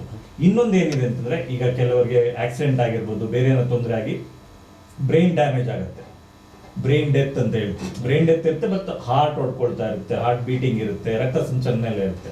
ಅವ್ರ ಬ್ರೈನ್ ಮಾತ್ರ ಬ್ರೈನ್ ಡೆಡ್ ಆಗಿರುತ್ತೆ. ಸೊ ಅಂಥವ್ರಿಗೆ ICU ನಲ್ಲಿ ಇದ್ದಾಗ ಒಂದು 4 ಜನ ಸ್ಪೆಷಲಿಸ್ಟು ಅವ್ರ ಬ್ರೈನ್ ಡೆತ್ ಆಗಿದೆ ಅಂತ ಕರೆಕ್ಟ್ ಆಗಿ ಅವ್ರನ್ನ ಇವ್ಯಾಲ್ಯೂಯೇಟ್ ಮಾಡಿ ಒಂದು ಡಯಾಗ್ನೋಸ್ ಮಾಡಿದ್ರ ಮೇಲೆ ಅವರು ಆರ್ಗನ್ ಡೊನೇಟ್ ಮಾಡ್ಲಿಕ್ಕೆ, ಅವರು ಕಿಡ್ನಿ ಆಗಿರ್ಬೋದು, ಲಿವರ್ ಆಗಿರ್ಬೋದು, ಲಂಗ್ಸ್ ಆಗಿರ್ಬೋದು, ಹಾರ್ಟ್ ಆಗಿರ್ಬೋದು, ಇದೆಲ್ಲ ಆರ್ಗನ್ನು ಡೊನೇಟ್ ಮಾಡಬಹುದು. ಸೊ ಅದಕ್ಕೆ ಡೊನೇಟ್ ಮಾಡಲಿಕ್ಕೆ ಅವರು ಎಲಿಜಿಬಲ್ ಆಗ್ತಾರೆ. ಸೊ ಅವಾಗ ಅದು ನಾವು ಕೆಡವರ್ ಟ್ರಾನ್ಸ್ಪ್ಲಾಂಟ್ ಅಂತ ಹೇಳ್ತೀವಿ, ಅಂದ್ರೆ ಅಲ್ಲಿಂದ ತಗೊಂಡು ಬದುಕಿರೋರಿಗೆ ಹಾಕ್ಬೋದು. ಹೌದು ಡಾಕ್ಟರ್, ಈಗ ಈ ಕಿಡ್ನಿ ಕಸಿಯ ನಂತರ ಇರ್ತಕ್ಕಂಥ ಔಷಧೋಪಚಾರ ಯಾವ ರೀತಿ ಇರುತ್ತೆ ಅಂದ್ರೆ ಕಿಡ್ನಿ ಕಸಿ ಆದ್ಮೇಲೆ ಕಸಿ ಮಾಡಿಸ್ಕೊಳ್ಳೋದು ಎಷ್ಟು ಮುಖ್ಯನೋ ಅದಾದ್ಮೇಲೆ ಅದನ್ನು ನೋಡ್ಕೊಳ್ಳೋದು ಅಷ್ಟೇ ಮುಖ್ಯ. ಈಗ ಯಾವುದೇ ಆದ್ರೆ ಕಿಡ್ನಿ ಅದು ಬೇರೆ ವ್ಯಕ್ತಿ ತಂದು ಹಾಕಿರೋದ್ರಿಂದ ಅದು ರಿಜೆಕ್ಟ್ ಅಂದ್ರೆ ತಿರಸ್ಕಾರ ಮಾಡದೇ ರೀತಿ ನೋಡ್ಕೊಳ್ಳೋದು ಕೆಲವೊಂದು. ಈಗ ಅದು ಶುರುವಿನಲ್ಲಿ ಅಂದ್ರೆ ಪ್ರಾಥಮಿಕ ಹಂತದಲ್ಲಿ ಯಾವಾಗ ಅದು ಆಪರೇಷನ್ ಆಗುತ್ತೆ ಆವಾಗ ನಾವು ಆಗಮನಂದ್ರೆ ಕೆಲವೊಂದು ಈಗ ಆಂಟಿಥೈಮಸೈಡ್ ಗ್ಲೋಬನ್ ಇರ್ಬೋದು, ಕೆಲವೊಂದು ಹೈಡೋಸ್ ಸ್ಟೀರಾಯ್ಡ್ಸ್ ಇರ್ಬೋದು, ಟ್ಯಾಕ್ರೋಲಿಮಸ್, MMF ಅಂತ ಕೆಲವೊಂದು ಮೆಡಿಕೇಶನ್ಸ್ ಕೊಡ್ತೀವಿ. ಅದು ಸ್ವಲ್ಪ ಎಕ್ಸ್ಪೆನ್ಸಿವ್ ಕೂಡ. ಅದಾದ್ಮೇಲೆ ಅವ್ರು ಯಾವ ಥರ ಅಕ್ಸೆಪ್ಟ್ ಮಾಡ್ತಾರೆ, ಯಾವ ಥರ ಯೂರಿನ್ ಬರುತ್ತೆ, ಯಾವ ಥರ ಅವ್ರದ್ದು ಕ್ರಿಯಾಟಿನ್ ಲೆವೆಲ್ ಕಮ್ಮಿ ಆಗುತ್ತೆ, ಯಾವ ಥರ ಅವ್ರದ್ದು over all other parameters improvement ಆಗುತ್ತೆ, ಯಾವ ಥರ ಅವ್ರು ಡಯಾಲಿಸಿಸ್ ಸ್ಟೇಜ್ ಆಚೆ ಬರ್ತಾರೆ ನೋಡಿಕೊಂಡು ಮೆಡಿಸಿನ್ಸ್ ಅಡ್ಜಸ್ಟ್ ಮಾಡ್ತೀವಿ. ಏನು ಬೇಕು ಹೇಳ್ಬೇಕಂತಂದರೆ, ಒಂದ್ಸಲಿ ಕಿಡ್ನಿ ಕಸಿ ಮಾಡಿ ಆದಮೇಲೆ ಈ ಔಷಧಿಗಳು ಪರ್ಮನೆಂಟಾಗಿ ತಗೊಳ್ತಾನೆ ಇರಬೇಕು. ಯಾಕಂದರೆ ಯಾವುದೇ ಹಂತದಲ್ಲಿ ಕೂಡ ಅದು ಮಾತ್ರೆಗಳು ನಿಲ್ಲಿಸಿದಾಗ ಆ ಕಿಡ್ನಿ ಅದು ಹಾಕಿರೋ ಕಿಡ್ನಿ ಕಸಿ ಮಾಡಿರೋ ಕಿಡ್ನಿ ಅದು ತಿರಸ್ಕಾರ ಆಗಿ ಫೇಲ್ ಆಗೋ ಚಾನ್ಸಸ್ ಇರುತ್ತೆ. ಅದನ್ನು ತಪ್ಸೋಕ್ಕೋಸ್ಕರ ಪ್ರಾಥಮಿಕ ಹಂತದಲ್ಲಿ ಮೊದಲು 1 ವರ್ಷ 2 ವರ್ಷ ಅದು ಮಾತ್ರೆಗಳು ಡೋಸ್ ಜಾಸ್ತಿ ಇರುತ್ತೆ, ಅದ್ರ ಎಫೆಕ್ಟ್ ಜಾಸ್ತಿ ಇರುತ್ತೆ. ಅದಾದಮೇಲೆ ನಾವು ಕ್ರಮೇಣ ಅದು ಡೋಸ್ ಕಮ್ಮಿ ಮಾಡ್ಕೊಂಡು ಬರ್ತೀವಿ. ಅದು ಓವರ್ ಆಲ್ ಆಗಿ ಹೇಳಿದ್ರೆ 1 ವರ್ಷದಲ್ಲಿ ಒಂದು 90-95% ಅಷ್ಟು ಸಕ್ಸಸ್ ರೇಟ್ ಇದೆ. ಅದಾದಮೇಲೆ ಆ ಸಕ್ಸಸ್ ರೇಟ್ ಅಂತೇಳಿ ಯಾವ ಥರ ಮೇಂಟೈನ್ ಮಾಡೋದ್ರ ಮೇಲೆ ಡಿಪೆಂಡ್ ಆಗುತ್ತೆ. ಓಕೆ. ಸೊ ಈಗ ಈ ಕಿಡ್ನಿ ಕಸಿಯನ್ನು ಯಾವ ವಯಸ್ಸಿನಲ್ಲಿ ಬೇಕಾದ್ರೆ ಮಾಡ್ಬೋದು? ಅಂದ್ರೆ ಈಗ ಕಿಡ್ನಿ ಕೊಡೋಂಥವ್ರು, ಈಗ ಯಾವುದೇ ಡಾಕ್ಟರ್ ಕಿಡ್ನಿ ತಗೊಳ್ಳೋಂಥವ್ರು ಎಲ್ಲರಿಗೂ ಮಾಡ್ಬೋದು. ಅಂದ್ರೆ ಹುಟ್ಟಿದ ಮಗುವಿಂದ ಹಿಡಿದು ವಯಸ್ಕರಿಗೂ ಮಾಡ್ಬೋದು. ಬಟ್ ಏನಂತ ಹೇಳಿದ್ರೆ 65-70 ವರ್ಷ ಆದ್ಮೇಲೆ ಅವ್ರಿಗೆ ಹಾರ್ಟ್ ರಿಲೇಟೆಡ್ ಪ್ರಾಬ್ಲಮ್ಸ್ ಜಾಸ್ತಿ ಇರುತ್ತೆ, ಅದು ಬ್ಲಡ್ ವೆಸಲ್ಸ್ ಅಷ್ಟು ಚೆನ್ನಾಗಿರಲ್ಲ. ಮತ್ತೆ ನಾವು ಕಿಡ್ನಿ ಕಸಿ ಮಾಡೋದ್ರಿಂದ ಕೊಡೋ ಮಾತ್ರೆಗಳಿಂದ ಸೈಡ್ ಎಫೆಕ್ಟ್ಸ್ ಆಗುವಂಥ ರಿಸ್ಕ್ ಜಾಸ್ತಿ ಇರುತ್ತೆ. ಯೂಶಲಿ 70 ವರ್ಷ ಆದ ನಂತರ ನಾವು ಅದನ್ನ ಆದಷ್ಟು ಹೇಳ್ತೀವಿ. ಯಾಕಂತ ಹೇಳಿದ್ರೆ ಆ ಕಿಡ್ನಿ ಕಸಿ ಮಾಡೋದ್ರಿಂದ ಅವ್ರದ್ದು ಜೀವನ ಶೈಲಿ, ಕ್ವಾಲಿಟಿ ಆಫ್ ಲೈಫ್ ಎಷ್ಟು ಇಂಪ್ರೂವ್ಮೆಂಟ್ ಆಗುತ್ತೆ ನೋಡಿಕೊಂಡು ಅದನ್ನ ಡಿಸೈಡ್ ಮಾಡ್ತೀವಿ. ಮೋಸ್ಟ್ ಪೇಷಂಟ್ಸು 60-70 ವರ್ಷ ಒಳಗಡೆನೇ ಇರ್ತಾರೆ. 70 ವರ್ಷದ ನಂತರ ಆಗಿರೋ ಕಿಡ್ನಿ ಕಸಿ ಆಗಿರೋದು ಇದೆ. ಬಟ್ ಅವ್ರಿಗೆ ಡಯಾಲಿಸಿಸ್ ಇಂದ ಟ್ರಾನ್ಸ್ಪ್ಲಾಂಟ್ಗಿಂತ ಎಷ್ಟು ಬೆನಿಫಿಟ್ ಆಗುತ್ತೆ ಅಂತ ನಾವು ರಿಸ್ಕ್ ನೋಡಿಕೊಂಡು ಮಾಡ್ತೀವಿ. ಬಟ್ ಯೂಶಲಿ ಅದು 70 ವರ್ಷದ ಒಳಗಡೆ ಇದ್ರೆ ಅದರಿಂದ ಕಿಡ್ನಿ ಕಸಿ ಮಾಡೋದ್ರಿಂದ ಅವ್ರದ್ದು ಕ್ವಾಲಿಟಿ ಆಫ್ ಲೈಫ್, ಜೀವನ ಮಟ್ಟ ಇಂಪ್ರೂವ್ಮೆಂಟ್ ಆಗೋ ಚಾನ್ಸ್ ಇರೋದ್ರಿಂದ ಆಲ್ಮೋಸ್ಟ್ ಟ್ರಾನ್ಸ್ಪ್ಲಾಂಟೇಷನ್ ನಾವು ಪ್ರಿಫರ್ ಮಾಡ್ತೀವಿ. ಓಕೆ. ಈ ಕಿಡ್ನಿ ಕಸಿ ಅಂತಂದ್ರೆ ಏನು ಅಂತ ಹೇಳಿದ್ರೆ, ಜನ ಏನು ಯೋಚನೆ ಮಾಡ್ತಾರೆ, ಇದು ದುಬಾರಿ. ಆ್ಯಕ್ಚುಲಿ ಅದರ ಮೆಡಿಸಿನ್ಸ್ ಕೂಡ ದುಬಾರಿ ಇರುತ್ತೆ. ಇದು ತುಂಬ ದುಬಾರಿ ಆದಂತಹ ಒಂದು ಚಿಕಿತ್ಸೆ. ಕಿಡ್ನಿ ಕಸಿ ಮಾಡೋದಕ್ಕೆ ಜನರಿಗೆ ಒಂದು ಭಯ ಇರುತ್ತೆ. ಈಗ ಒಂದು 50 ವರ್ಷ ಯಾರಿಗೂ ದಾಟಿದೆ ಅಂತ ಇಟ್ಕೊಳ್ಳಿ, ಈಗ ಉದಾಹರಣೆಗೆ ನಾನು ಹೇಳೋದು, ಅಂಥವ್ರನ್ನ ಈಗ ಅವ್ರಿಗೆ ಕಿಡ್ನಿ ಕಸಿ ಮಾಡಲೇಬೇಕಾದಂಥ ಪರಿಸ್ಥಿತಿ. ಸೊ ಮಾಡಿದರೆ ಎಲ್ಲ ಸರಿ ಆಗುತ್ತಾ, ಇಲ್ಲ ಬೇರೆ ಏನಾದರೂ ತೊಂದರೆ ಆಗುತ್ತಾ ಅನ್ನುವಂಥ ಒಂದು ಡೌಟಿಂದ ಹಲವಾರು ಜನ ಅದನ್ನು ಮಾಡಿಸದೆ ಬಿಟ್ಟಿರತಕ್ಕಂಥ ಉದಾಹರಣೆಗಳು ಕೂಡ ತುಂಬ ಇದೆ. ಸೊ ಈ ಕಿಡ್ನಿ ಕಸಿ ಅಂತಕ್ಕಂಥದ್ದು ಎಷ್ಟು ಸುರಕ್ಷಿತ ಅಂತ? ಹೌದು, ಈಗಿನ ಕಾಲದಲ್ಲಿ ಕಿಡ್ನಿ ಕಸಿ ಮಾಡೋದು ತುಂಬಾ ಸುರಕ್ಷಿತ.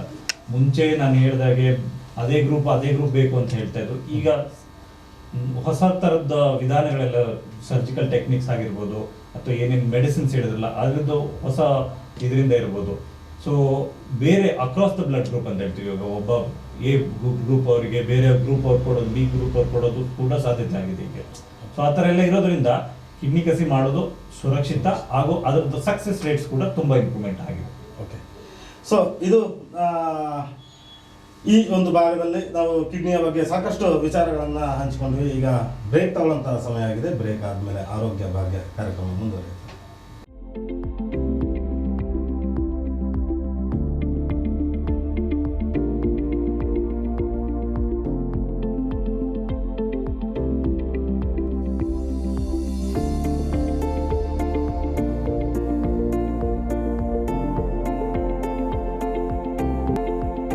ಆರೋಗ್ಯ ಭಾಗ್ಯ.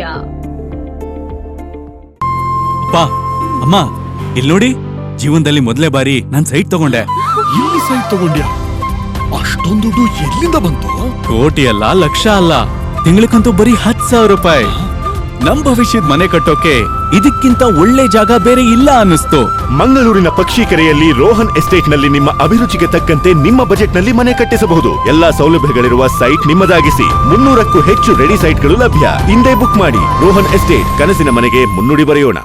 ಮಂಚಿನ ನಗರಿ ಮಡಿಕೇರಿಯಲ್ಲಿ ಶುಭಾರಂಭಗೊಂಡಿದೆ ಕೊಡಗು ಕೇರಳ ಶೈಲಿಯ ರುಚಿಕರ, ಶುಚಿಕರ, ಸ್ವಾದಿಷ್ಟಕರ ಊಟೋಪಚಾರಕ್ಕೆ ಹೆಸರುವಾಸಿಯಾದ ರೆಸ್ಟೋರೆಂಟ್ ತಡ್ಕ.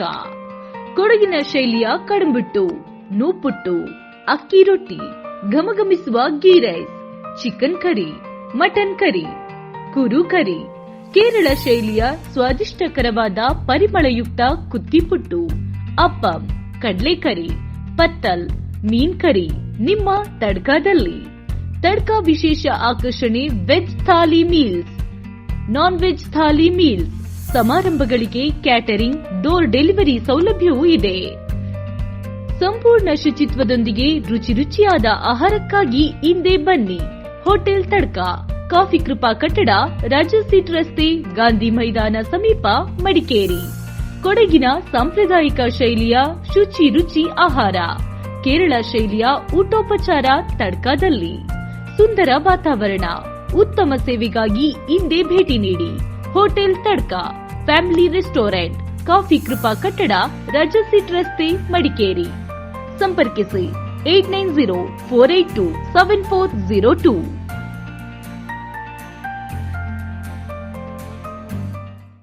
ಮನೆ ದೊಡ್ಡದಿರಲಿ ಚಿಕ್ಕದಿರಲಿ, ಯೋಜನೆ ಪಕ್ಕ ಇರಬೇಕು. ಏರಿಯಾ ಕೂಡ ಡೆವಲಪ್ ಆಗ್ತಾ ಇರಬೇಕು. ಇದು ಸಾಧ್ಯನಾ? ಖಂಡಿತ ಸಾಧ್ಯ.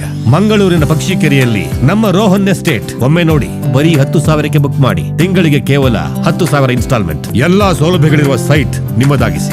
ರೋಹನ್ ಎಸ್ಟೇಟ್, ಆಲೋಚನೆಗೆ ಒಂದು ಒಳ್ಳೆಯ ಯೋಜನೆ.